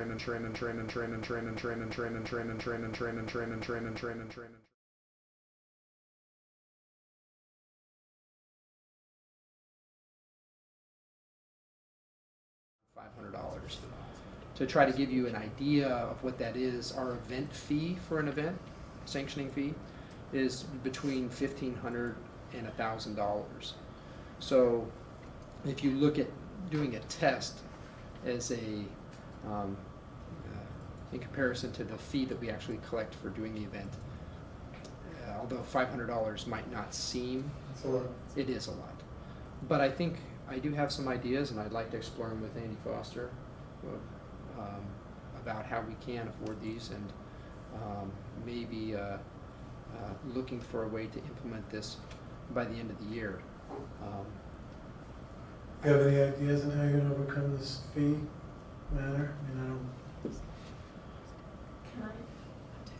Can I know we've discussed this, and I know that foundation is going to make a donation of some of the testing kits. So that's one thing. So that will alleviate some of that. And it will. If we have a better, more comprehensive testing for drugs of abuse, it's not apparent to the athlete whether he's being tested for drugs of abuse or steroids. And I think that's part of a good drug testing program, is it keeps the athletes honest, because they don't know if they're doing what they're going to be tested for. They don't know what tests are going to be run. But if we're testing, and we are testing for steroids, maybe not as often as we would like, but we do, and people get caught, I think it is an effective deterrent. One thing, and I would like to, if the commission would like to provide any feedback, would be one thing that we were thinking about is implementing fines for athletes who do test positive, that they either pay a fine to be reinstated to competition at the end of their suspension, or perhaps pay for the test itself if they test positive. That way that, and hopefully we don't have a lot of those in amateur, but if we do, perhaps it'll help defray some of the costs through the ability to fine. We can certainly have that discussion. I don't know if it's a good idea to be fining people that don't make any money. You know, I mean, how are they going to pay? And I don't think that's. Obviously, there's concerns with that as well. But I do like the fact that they're talking about drug testing kits. And to answer your question, sir, that's kind of the avenue, certainly at the amateur level, that I'm talking about. Whereas CSAC can spend $100,000 on drug testing if we need to, amateur programs can't. Okay, so you can buy drug testing kits for between $6 and $8 a pop, and pop the test, and you can get 9 drugs and abuse. Now it's just drugs and abuse, but you can get 9 drugs for $6 or $8. That's a good value. So those are some kind of big items that we need to consider. So, JT, also, your point, I think you made, high school locker random checks, that high schools have the ability to, randomly decide to check a student's locker, right? To your point about athletes are not aware of what the type of test they're getting, perhaps if you test an event every now and again, and word will be out that this could be the next event that you're tested, so some effort of testing that's part of your program that you could budget for, maybe one $500 event every, we won't say it so people can figure it out, but it'll be up to you to decide. Yeah, and that's, I wanted to be sensitive about this, but it is possible, and we might be able to also get some sponsors that might be willing to do those type of things, that are similarly situated in our business, that care about those type of issues, that we might be able to get more testing than we even think that we can. But I think we need to advance it, and I think we'll be the only state that is advancing it at the amateur level, and I'm very proud to work with you on that. If you're confident in us moving forward with this, I'd like your support. You guys have our support. Great. Otherwise you wouldn't be here, right? That's right. I think it's a great idea. Thank you. It's a way to improve the sport, health and safety. I gave you a pretty comprehensive budget update. If you have any questions, let me know. I've also provided all our tax returns to Andy that are due. Our fiscal year ends for 2017 ended on May 31st. So we are just now being able to gather all of our data to have our taxes done for our fiscal year that just ended in May. Do you have any idea of your P&L from last year? It's going to be very similar to the one that you have. Last year, we're off to a strong start this year. So last year was moderate. I think we're probably up a little bit. So kind of like Andy was saying, that you have to be very careful with the ebb and the flow of this business. You have to be conservative on those years where you do have higher event volume, and you got to be lean when it's lean. But I think the numbers are going to be we have very few variable costs, and fixed costs. It's quite a simple model. So I think it'll be very similar to what you have in front of you. Commissioners, other questions for Mr. Steele? Camel, thank you as always, JT, for your efforts and your participation. It's my honor. We appreciate it. You have an event calendar, if any of you like to Yeah, it's have in a here. local event, they are a lot of fun. Yeah. We actually have a couple of stakeholders here, David Bramlett and Lorenz Larkin, who are also Camel promoters. They do a fantastic job. Also, Roy Engelbrecht here as well, so I'm sure they'd love to see you out at the show sometime. Sorry I missed the fair. I really was out of town. I'm sorry I missed that. Next year. Yeah. Any other questions? Thank you. All right, thank you. Thank you, JT. Andy? Mr. Chairman, USA Boxing is next. Mr. Mike McAtee. Mike traveled through considerable delays to get us up here, so we have our gratitude for that effort. Sir, thank you. Thank you, Mr. Chairman.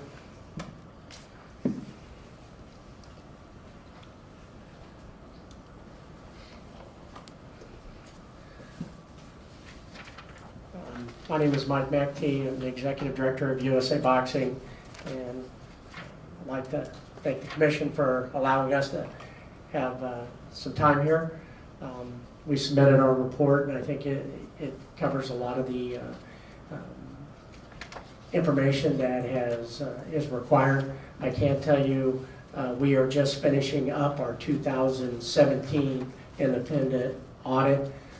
We'll be posting that shortly on our website, and then I will, in the next meeting cycle, that will be provided to the Commission. I want to touch on a couple of things that are part of our report. It was brought up, one of the big issues, and it has affected our sport, and it's on most national governing bodies, is the abuse of children. USA Boxing has been one of the forefront when it comes to Safe Sport, which is an offshoot, or now is a separate corporation for the USOC.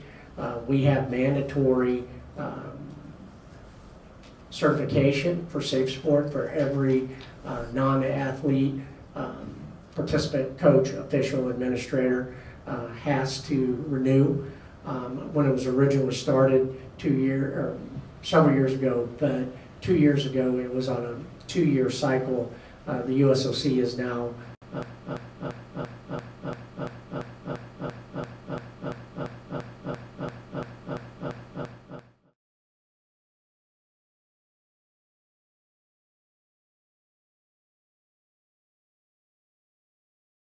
of it. We do make that available for the whole country, which is kind of following the lead of this commission.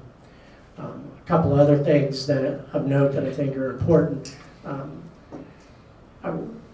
We are developing our new coaches education plan. One of those, and it's interesting from a professional boxing standpoint when it comes to dehydration and weight management, we're actually seeing that in USA Boxing. And we are now coming up with videos when it comes to weight management, nutrition, and that will be rolling out when we do our new coaches education. I can tell you, in listening to the numbers that Andy's proposal for the professional boxing, what we currently have in place for our elite boxers that come to camp, 21 days out, they can't be more than 7% above their weight. 14 days out, they cannot be more than 5% above their competition, and that's 14 days, and then 7 days before their competition, they cannot be more than 3%. So, Roy, there you go, just adopt USA policy. well, I mean, it's a difference, but I do think it's from the trickle-down point that, you know, when it comes to weight management, that we can start pointing to professionals and saying, this is why we do it, and you're gonna have to do it at the next level also, so you might as well get used to it. So I think that is a good merger, or it'll help complement us.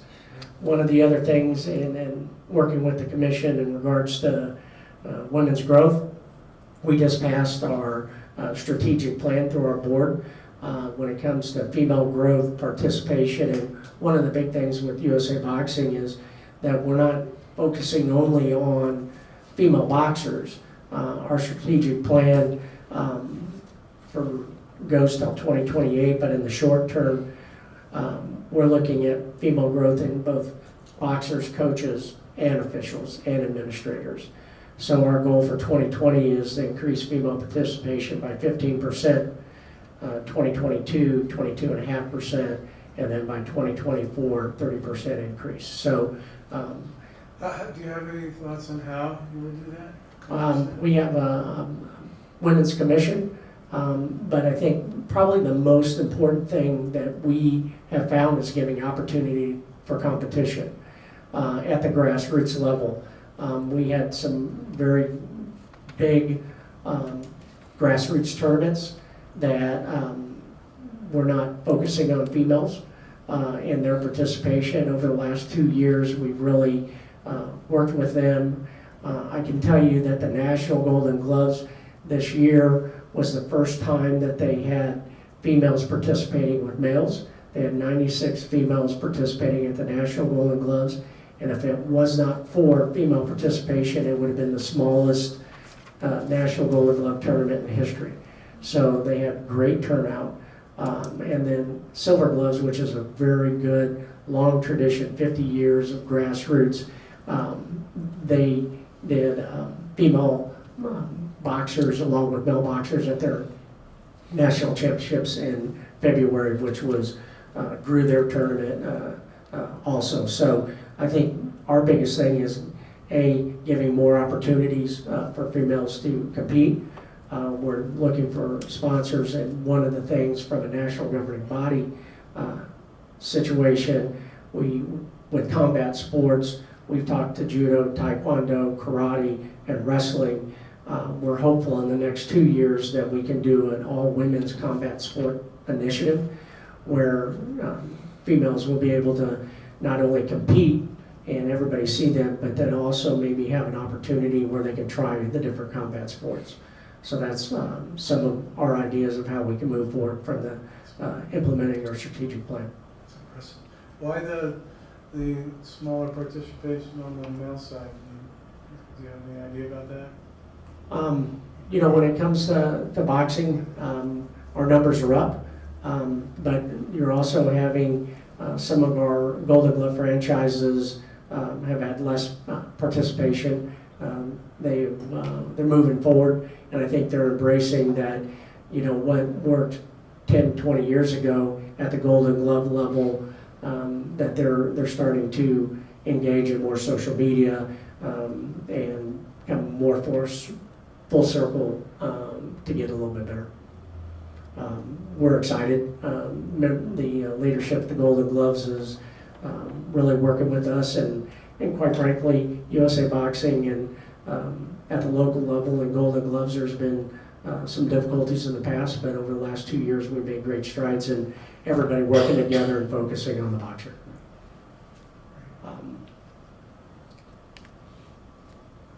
The last thing I want to point out, going over our 2017 numbers when it comes to membership of our top 10 LBCs or our top 53 LBCs, 2 of them are from California. Southern California LBC is the largest of our, number 1 of our 53, and Northern's number 6.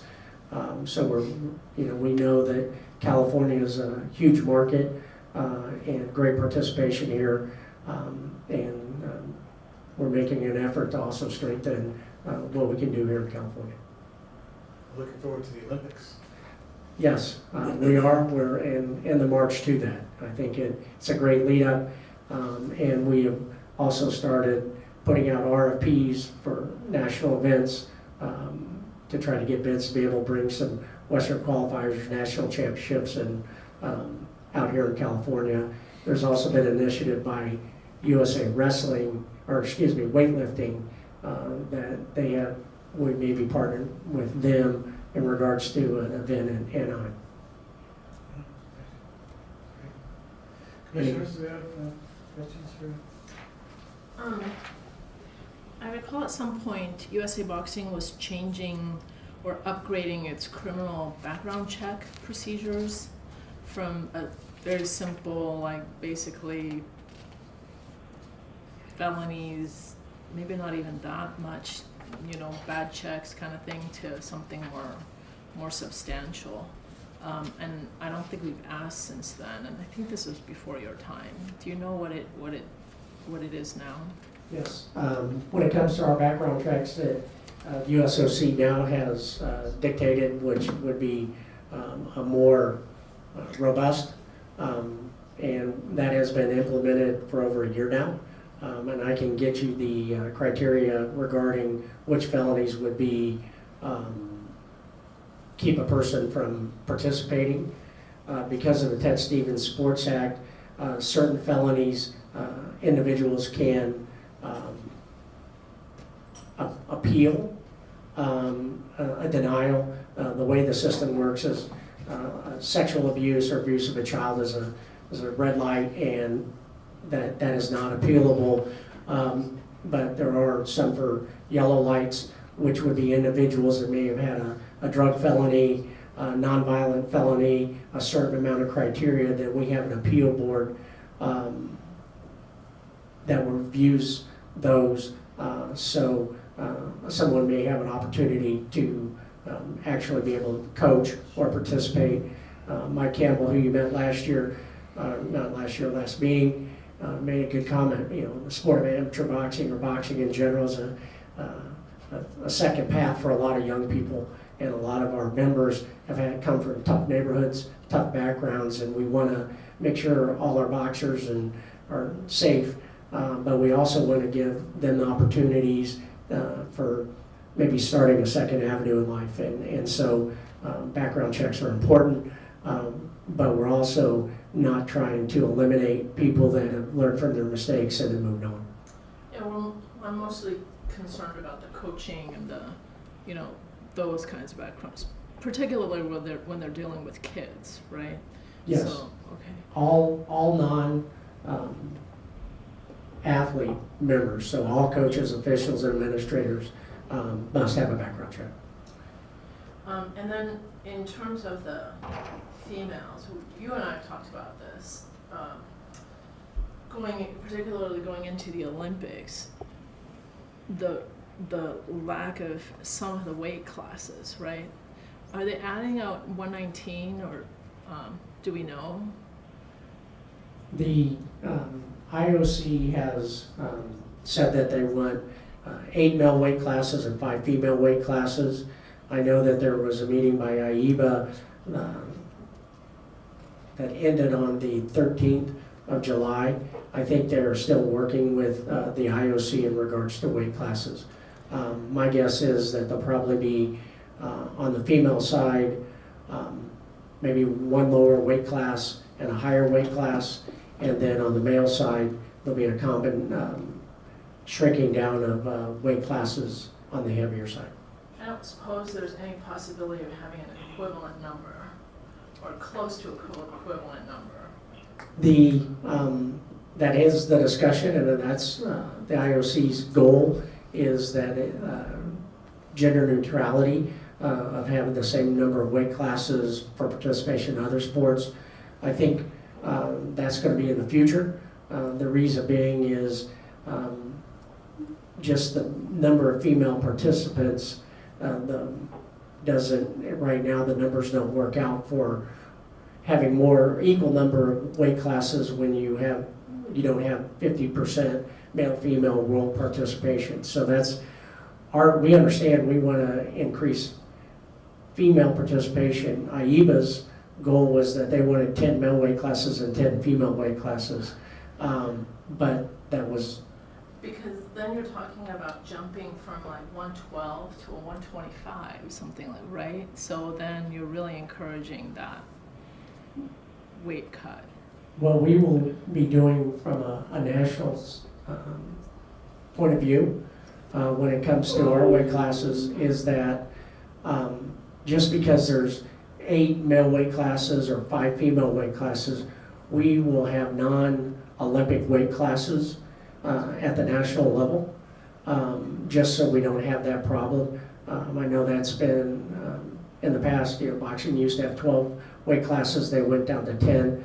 I think having the women's weight classes showing that you have to have more weight classes that are maybe non-Olympic weight classes, because the Olympics happens once every 4 years, that through our pipeline, especially if they eliminate or combine some of the male weight classes at the lower end, we don't want to discourage participation on the of weight classes. So we will work on how we can have 10 weight classes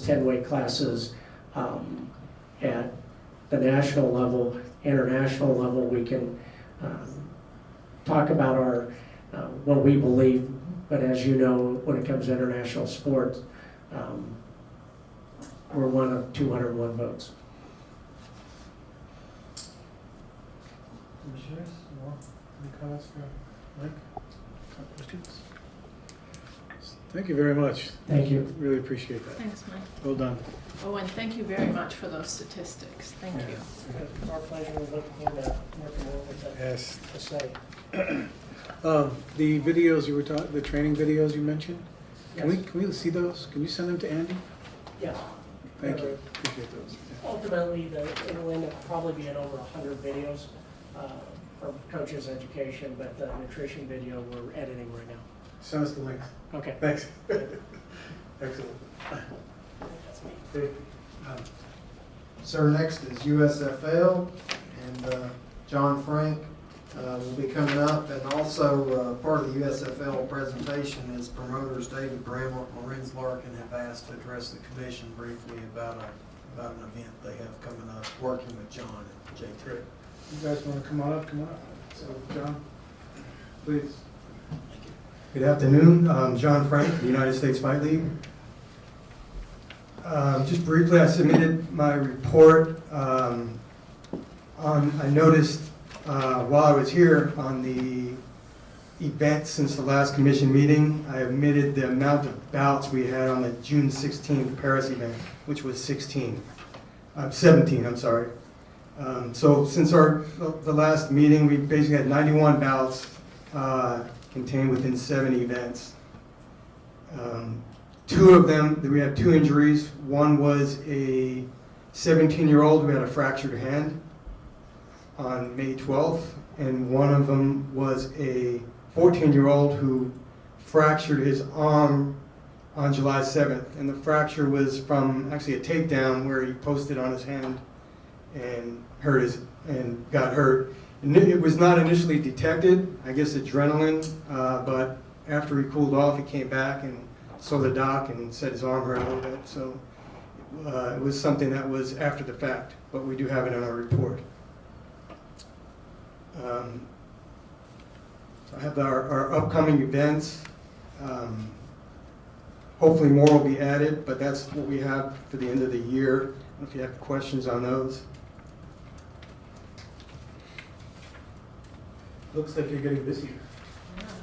Yeah, somewhat. I mean, there's really one major promoter in Southern California, one in Northern California, and then we have a few that have maybe one bout with the adult show, or some new promoters that are trying to get in the sport, and hopefully they stick with it. It's not as easy or definitely not as lucrative as they expect, at least their first time out. So we do lose people. A lot of these guys are one and done. But we're still forging forward. The medical suspensions, right now we're tracking 1,294 athletic exposures since we were delegated, and we have 20 injuries. As you can see, the vast majority are orthopedic injuries that are more involved with the grappling or wrestling or the jiu-jitsu. But we do have a few accidental strikes that resulted in a suspension. But we have not had any concussions as of yet.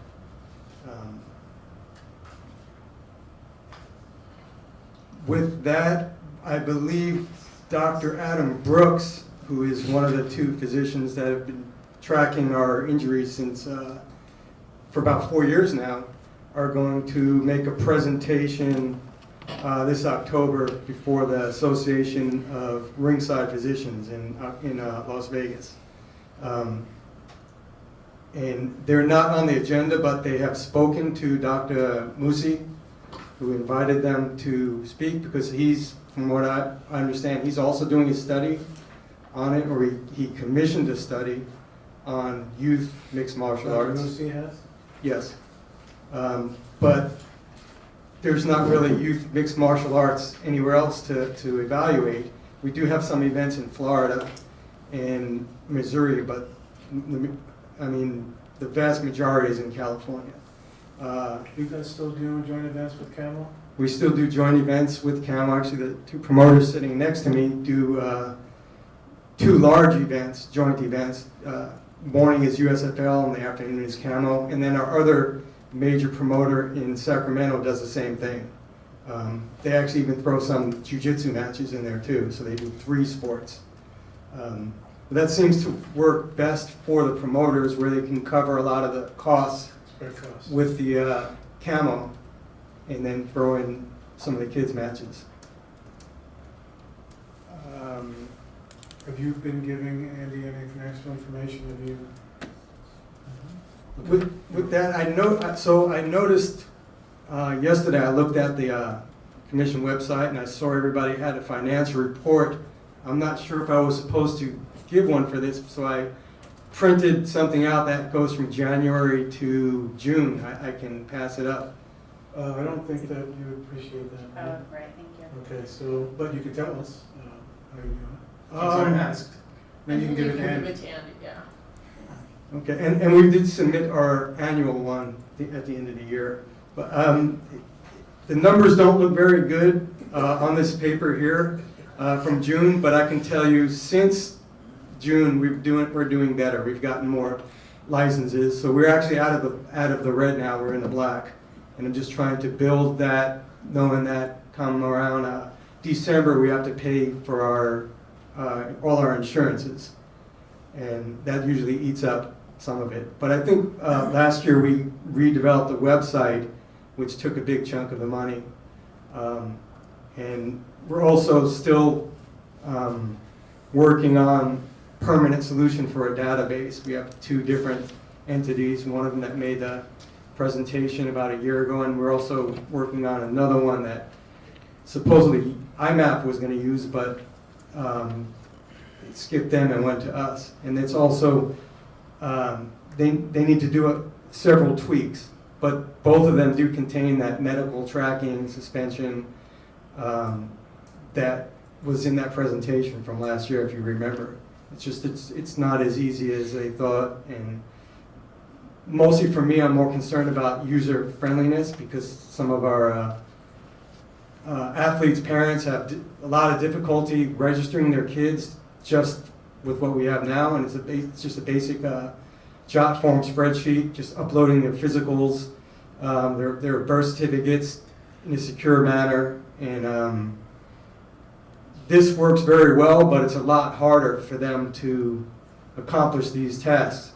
And I'm kind of becoming like a help desk person on my cell phone, and I just want to avoid that if this does grow. But I anticipate sometime next year that one of those two being rolled out for implementation for us. What year did we grant the initial delegation? 2014, the end of the year, yeah. I believe it was October 2014. So 4 years later, I remember you at the hearings. How you doing? 4 years later, for all of you, how are we doing? What do you guys think?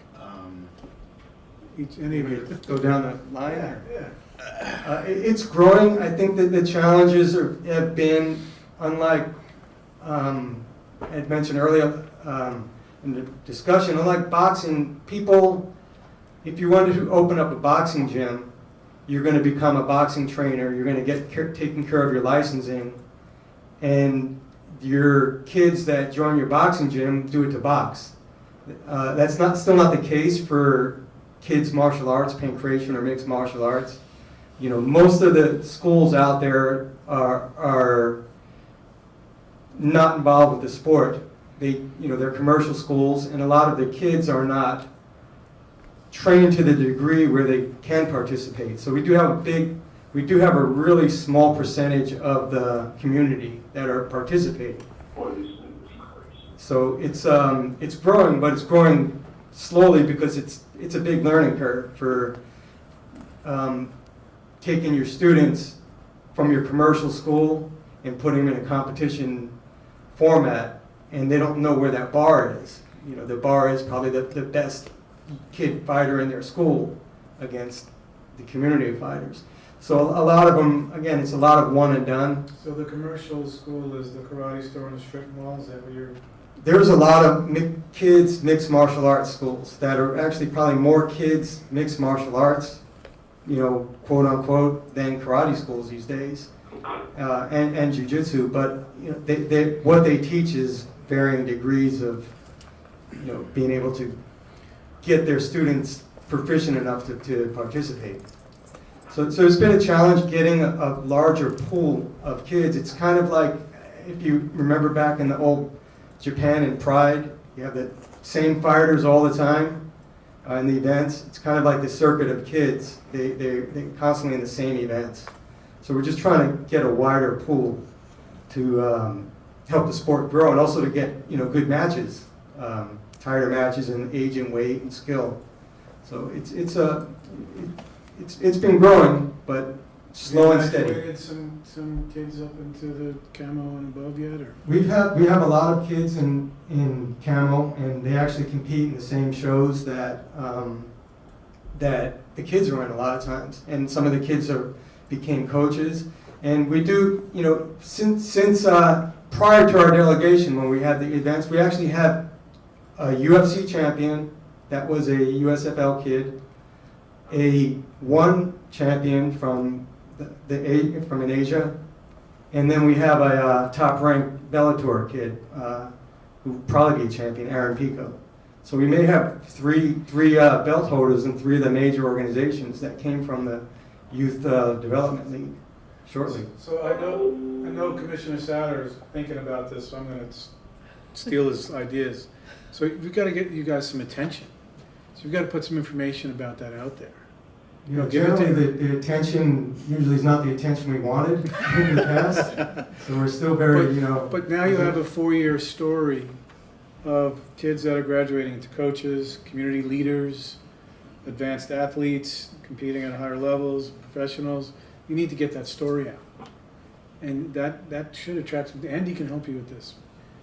He's a master at it, obviously. And some of the things that I'm really proud of, it's a little bit different, but we also run the combat sports for Camp Pendleton, the Marine Corps, grappling, and we also do the police and fire games. And I always have these Marines and police officers come up to me, hey, remember me when I was a kid? And a lot of them have gone through that career path, which I think is a good fit for them. You know, if you can handle yourself physically, that's these types of careers. So it's not everybody's going to be a champion fighter. USFL produces soldiers and coaches and athletes. You know, that story is a good story. Right. I agree. Not bullies, just right. You know, good citizens. Gentlemen, what about you guys? What do you think, David? Okay, well, David Bremlin. Yeah, I would like to hit on that. The reason for that is the tournaments. since the delegation, we haven't been able to host them because of the cost.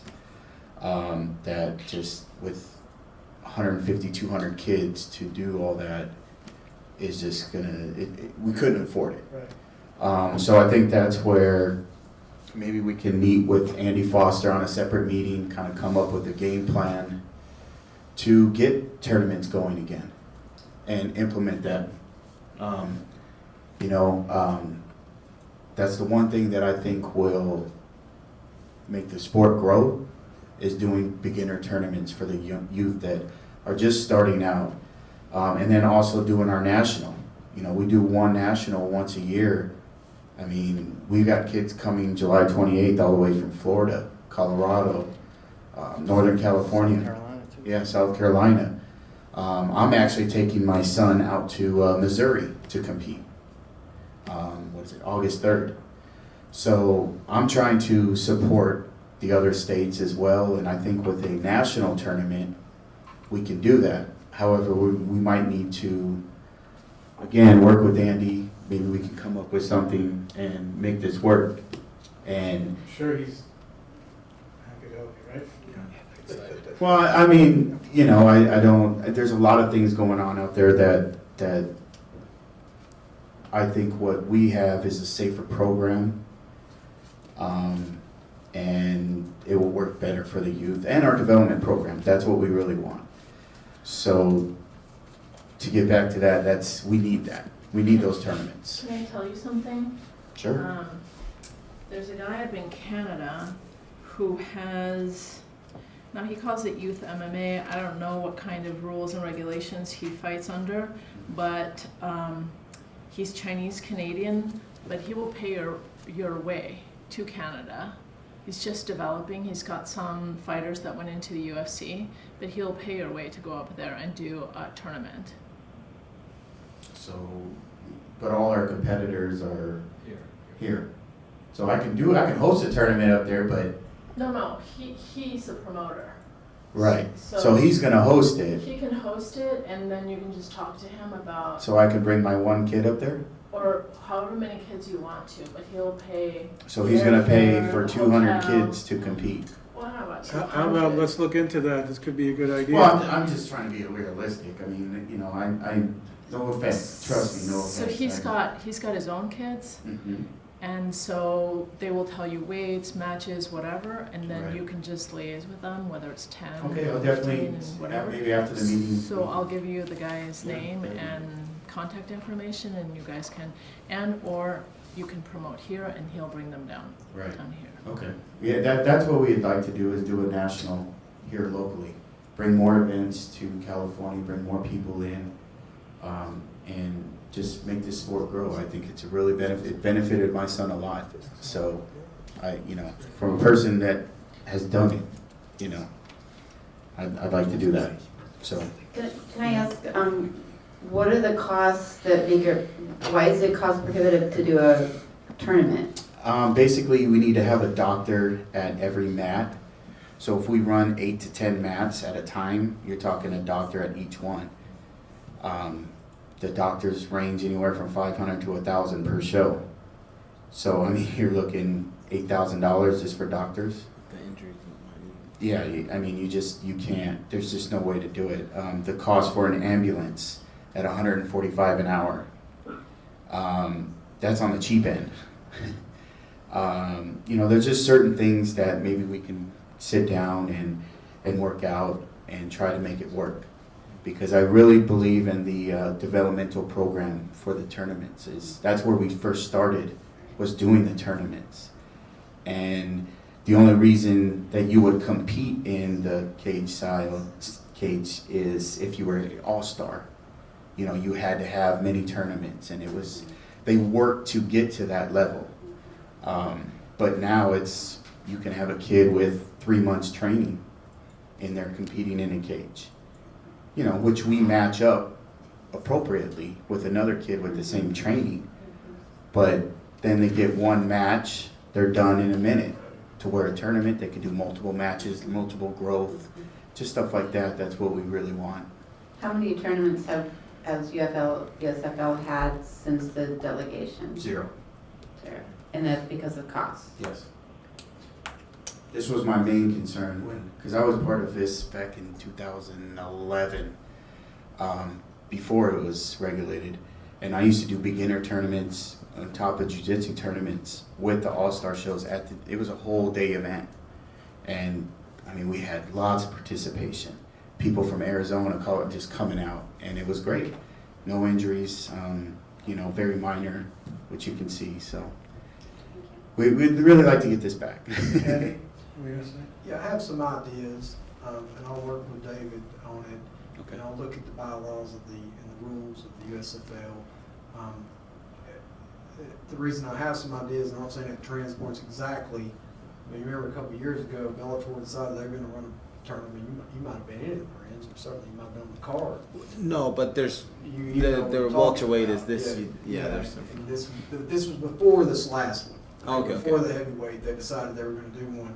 So Corey Schaefer and I spent a long time, and the reason I'm mentioning all this is some of the things we I think we could transport Piggyback, over to safety. piggyback. So, you have now too, Andy, 4 years of the safety record, which is, unless I'm missing something, Commissioner, is a pretty good safety record. It's outstanding. So, we're open to things that help promote what they're doing. They're doing a good job. You agree? I agree. Okay. So let's see if we can help. Thank you. Yes, Appreciate that. Lorenzo, you wanted to? Mr. Logan? I guess you pretty much summed it up. I think it would be really good. I mean, from the shows that we've thrown, we have kids from Australia, Czech Republic, and then they make it a whole event. They don't just come out for the fight, but they come out, for the fight and probably take the kids to Disneyland and do a vacay and all that type of stuff. But I think if we can come up with a tournament, something like that, to where it gives them not like a single elimination, something that they can get some experience in a safe way and regulate it the right way, I think it would be very beneficial. They have it in boxing, and these are things that I competed in the Desert Showdown. It's not here anymore, but I competed in that boxing tournament, and it was a great experience for me. So I think it can be something good for the kids. Excellent.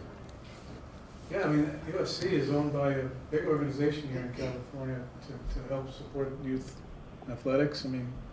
Sure, if somebody approached them, they might consider it, things like that. So yeah, great.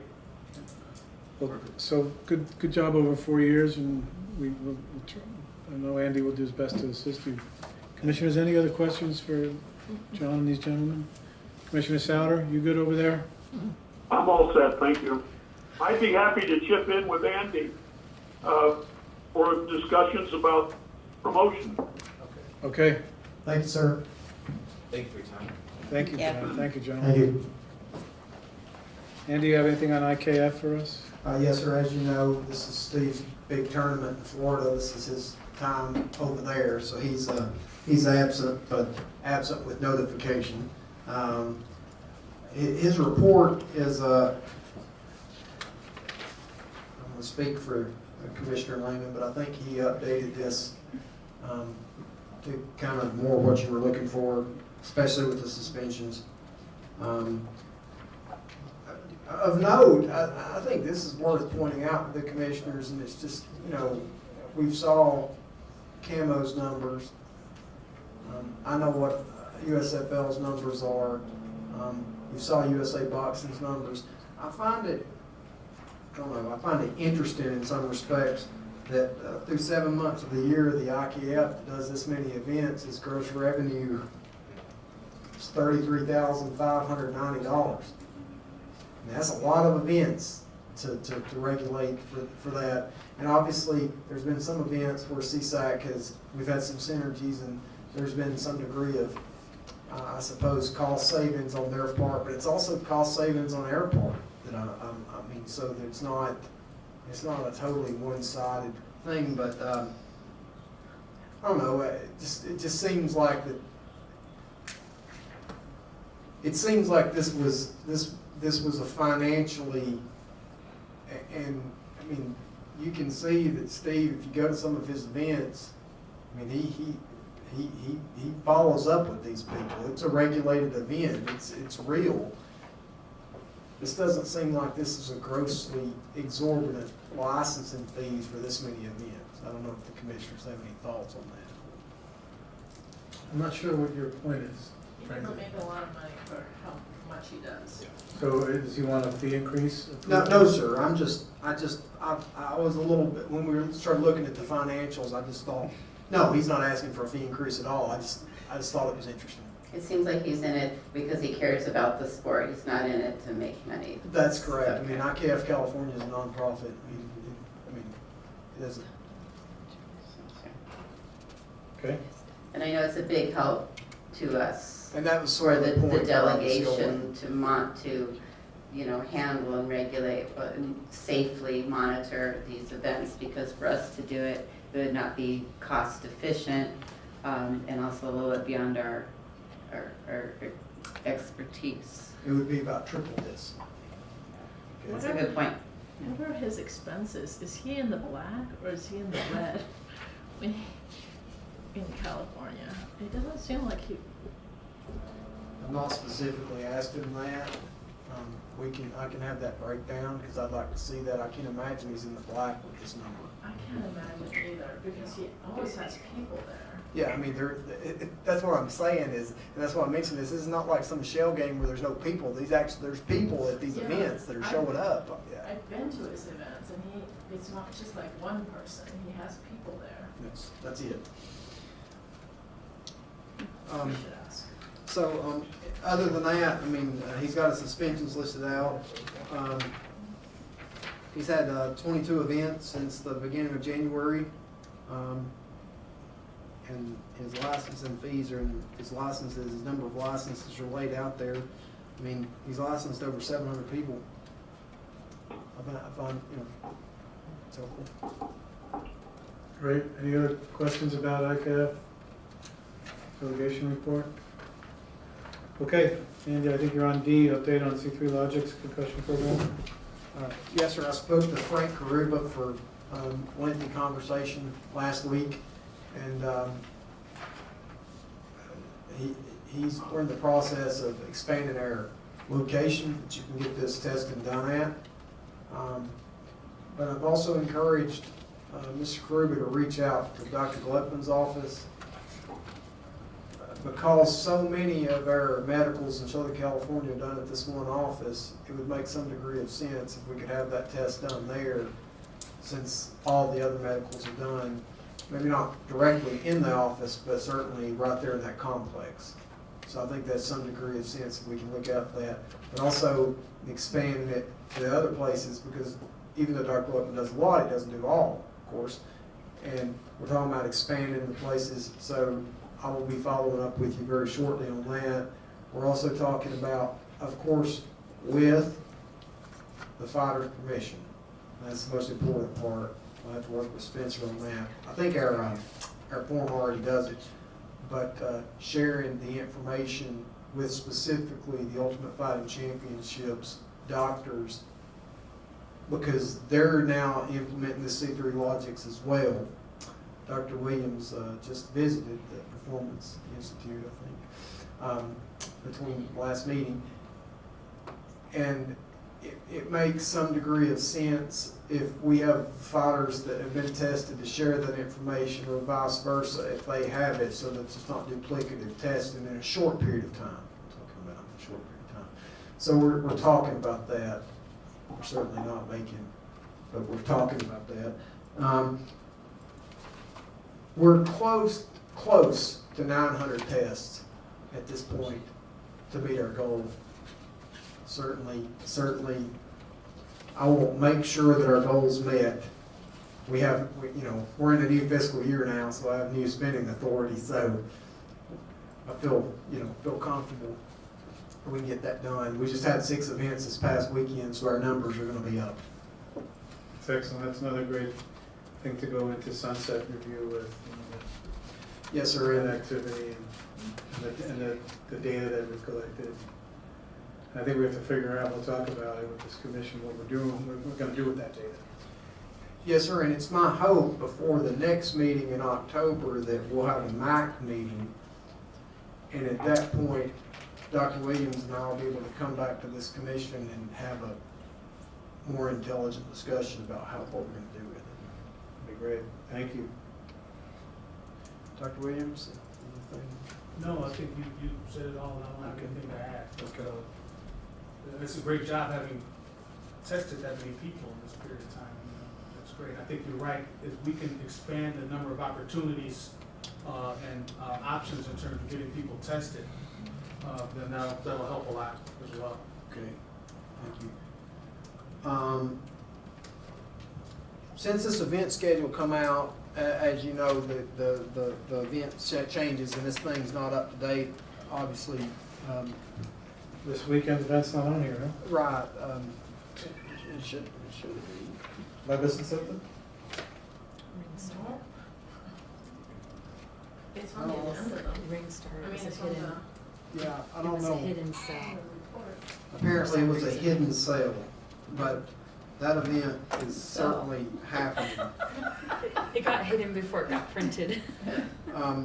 I was gonna say something, I was waiting for this. Is there an event this Saturday?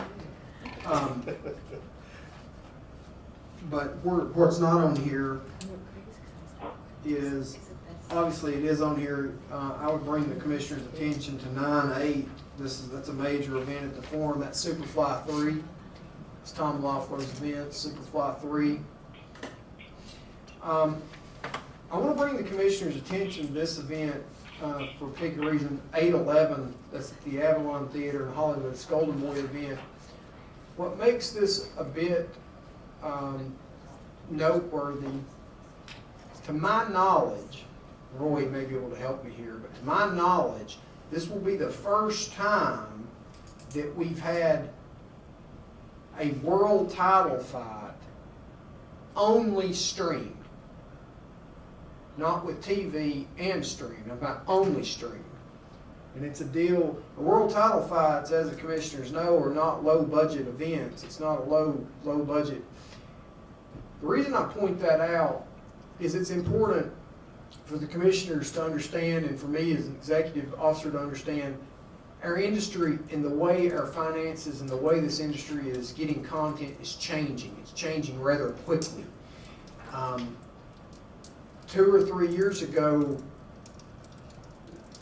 streaming wasn't even a thing. It was kind of a thing. The promoters would do it just to kind of get the word out. It was something.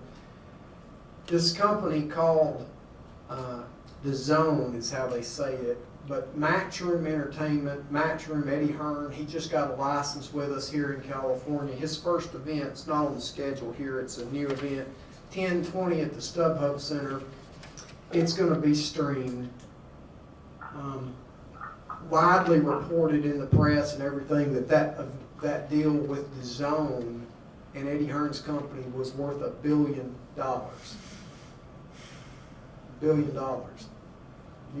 Everybody up here knows what the HBO and Showtime license fees are. Certainly they're a big part of the business, always will be a big part of the business as far as I can foresee.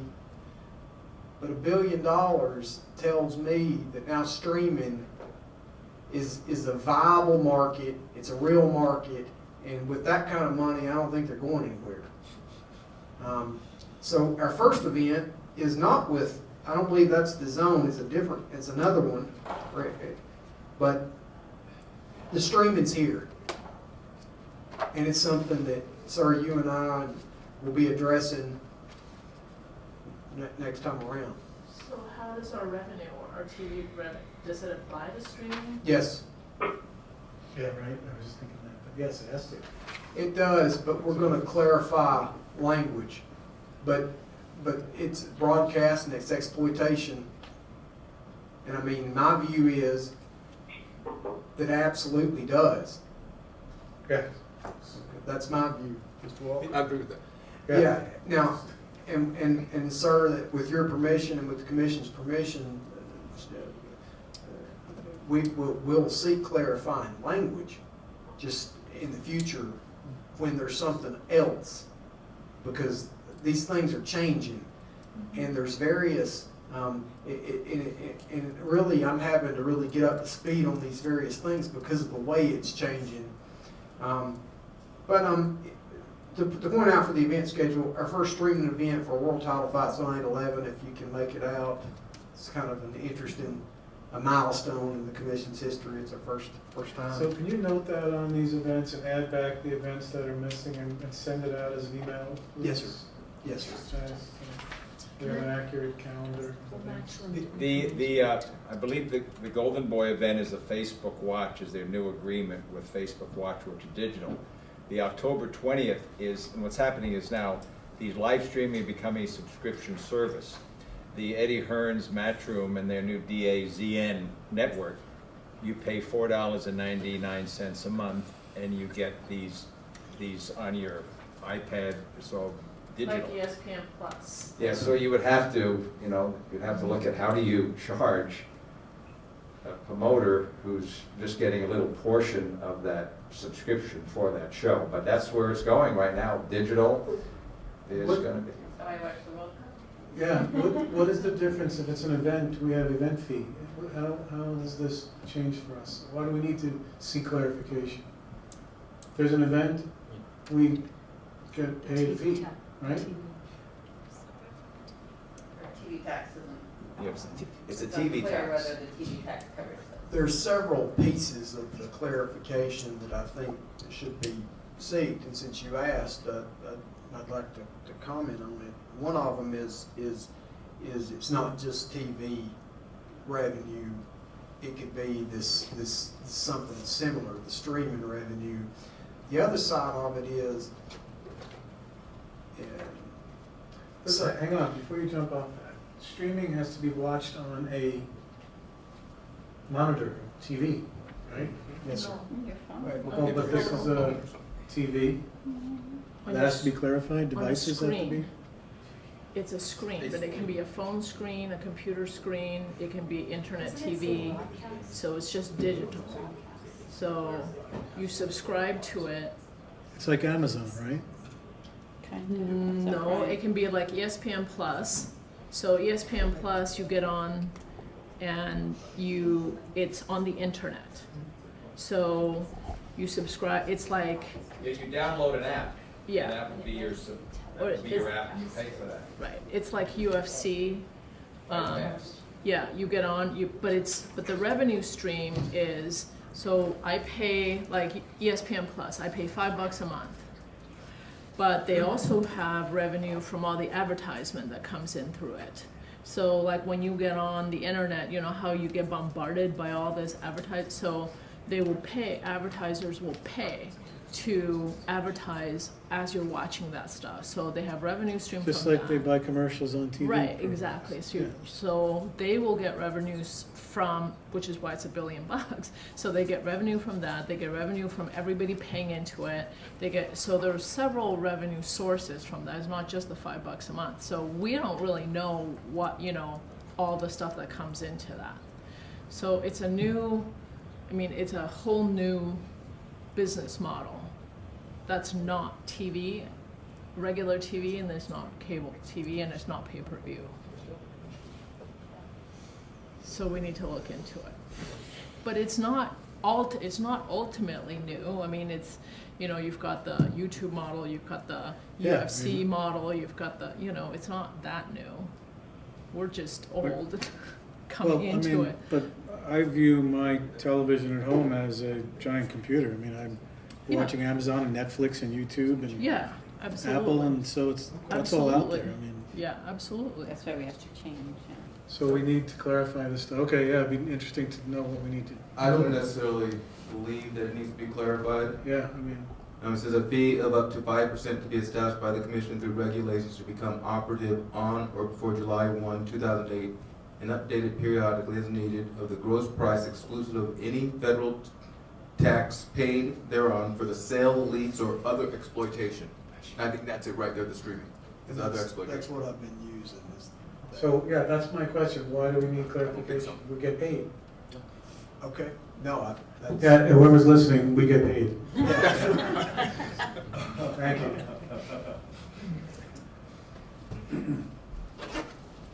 No, that's great. Thank you for that clarification. So you'll send us an updated event schedule, please? Yes, sir. Thank you. Yes, sir. You have staffing update on here. Staffing update, I hit on that a little bit as we got the 2 retired annuitants, okay, that I'm trying to get on. And then I found out from Nicole Lee this morning that we were moved from the August meeting, or we didn't make the August meeting, so she's saying. What office was that, did you mention? State Personnel Board, sir. Personnel. Yes. And Nicole Lee is the director of DCA Human Resources, and they put forth their package to Cal HR, and then Cal HR takes it to State Personnel Board. Yeah, for the record, I'm Commissioner Sherman. I'm disappointed that's taking this long. Man, we've talked about this. Yes, sir. And to Commissioner Lehman's point, I don't know how we'd add on another delegation. You know, I thought, how would we do that? I mean, it would be impossible for you to physically, you don't have staff for that. Right. If we had to take over IKF delegation or something like that. Right. So we need some help. This extra revenue means extra events, it means extra requirements, and we need some assistance. So whoever's listening, we need some help. All right. Comments on staffing update, commissioners? Can I go back to C3 Logic? Sure, go back to C3 Logics. Are these only baseline? Have we ever gone back and tested a fighter for the second time after Yes. baseline? Yes. Anything, that's the interesting one though, right? That's the interesting study. It is interesting, but here's what, this is not what's interesting, but this is a fact, is I'm not anywhere, or my staff or anybody around me, with the exception of the doctors, able to decipher what that means, okay? And so, yeah, we've got multiple tests on people. Now, we're focusing on baselines, but have we got multiple? Yeah, we've got multiples. I don't know what it means. The multiples that you have, are they people who just had a second baseline, or were they tested again after an event, after a fight, or? Their second baseline, sir. What's the difference? Well, you know, the baseline is supposed to provide some background, you know, benchmark information, which would be different than you testing them after an event to see if they've, you know, Right. reapproximated their baseline, they've reestablished normalcy neurologically and that kind of thing. So if these are individuals who hadn't had a recent event or recent fight, you know, re-baselining is actually a good thing. We typically recommend that be done on a yearly basis, but we were just trying to get through baselining our, you know, our complete cohort of athletes, and then start retesting after an event so that we can then start to compare the differences and That see was- what we're seeing. Right. Sorry, that was my question. Have we tested anybody after an event?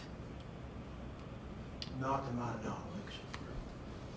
We've tested somebody about 2 or 3 days after an event. I don't know if that counts. That would count. Well, then I can tell you, and I'm just totally being anecdotal over here, but you'll want to see those results. Because, Well, I hope that you're gonna send. yeah, testimonies. they're, So we yeah, and again. I wouldn't I'm draw any just- conclusions without letting Dr. Williams review that, please. So you'll get him that information at his request, please. Yeah. Okay, do you have anything else for your report? No, sir. So I will, here's an opportunity for the public to comment on anything that we discussed during Andy's executive officer's report. So as a member of the public, I will bring up a new item then, and that is, today is Commissioner Dr. Williams' birthday. Yes. So we can all wish him, do you want us to sing to you? Please don't. Okay. I don't like it either, so I won't do that to you, but we can all say, happy birthday and many more. If commissioners, do you have any other final comments, or are we gonna discuss next meeting, or we're all set?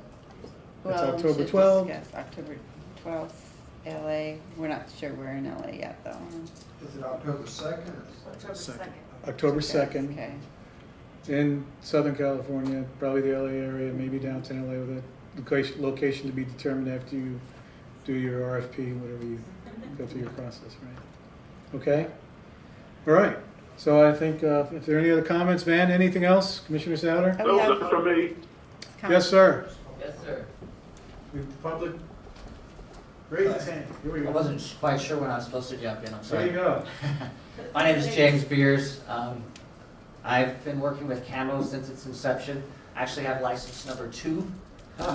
And I just applied in May to the CSAC for a professional referee license. I thought I'd just take the time to introduce myself to the commission, just tell you a little bit about myself. As I said, I've been doing this since its inception. I remember JT showing up at Big John's class and asking for some help, and that's where I got involved. I've been kind of slow and steady in the pace. And I have over 300 matches or bouts that I've refereed, but it's been kind of consistent and over time with so much else going on in my life. I actually am a physical therapist and just finishing up my second master's degree in business. So pretty busy, lots of children too.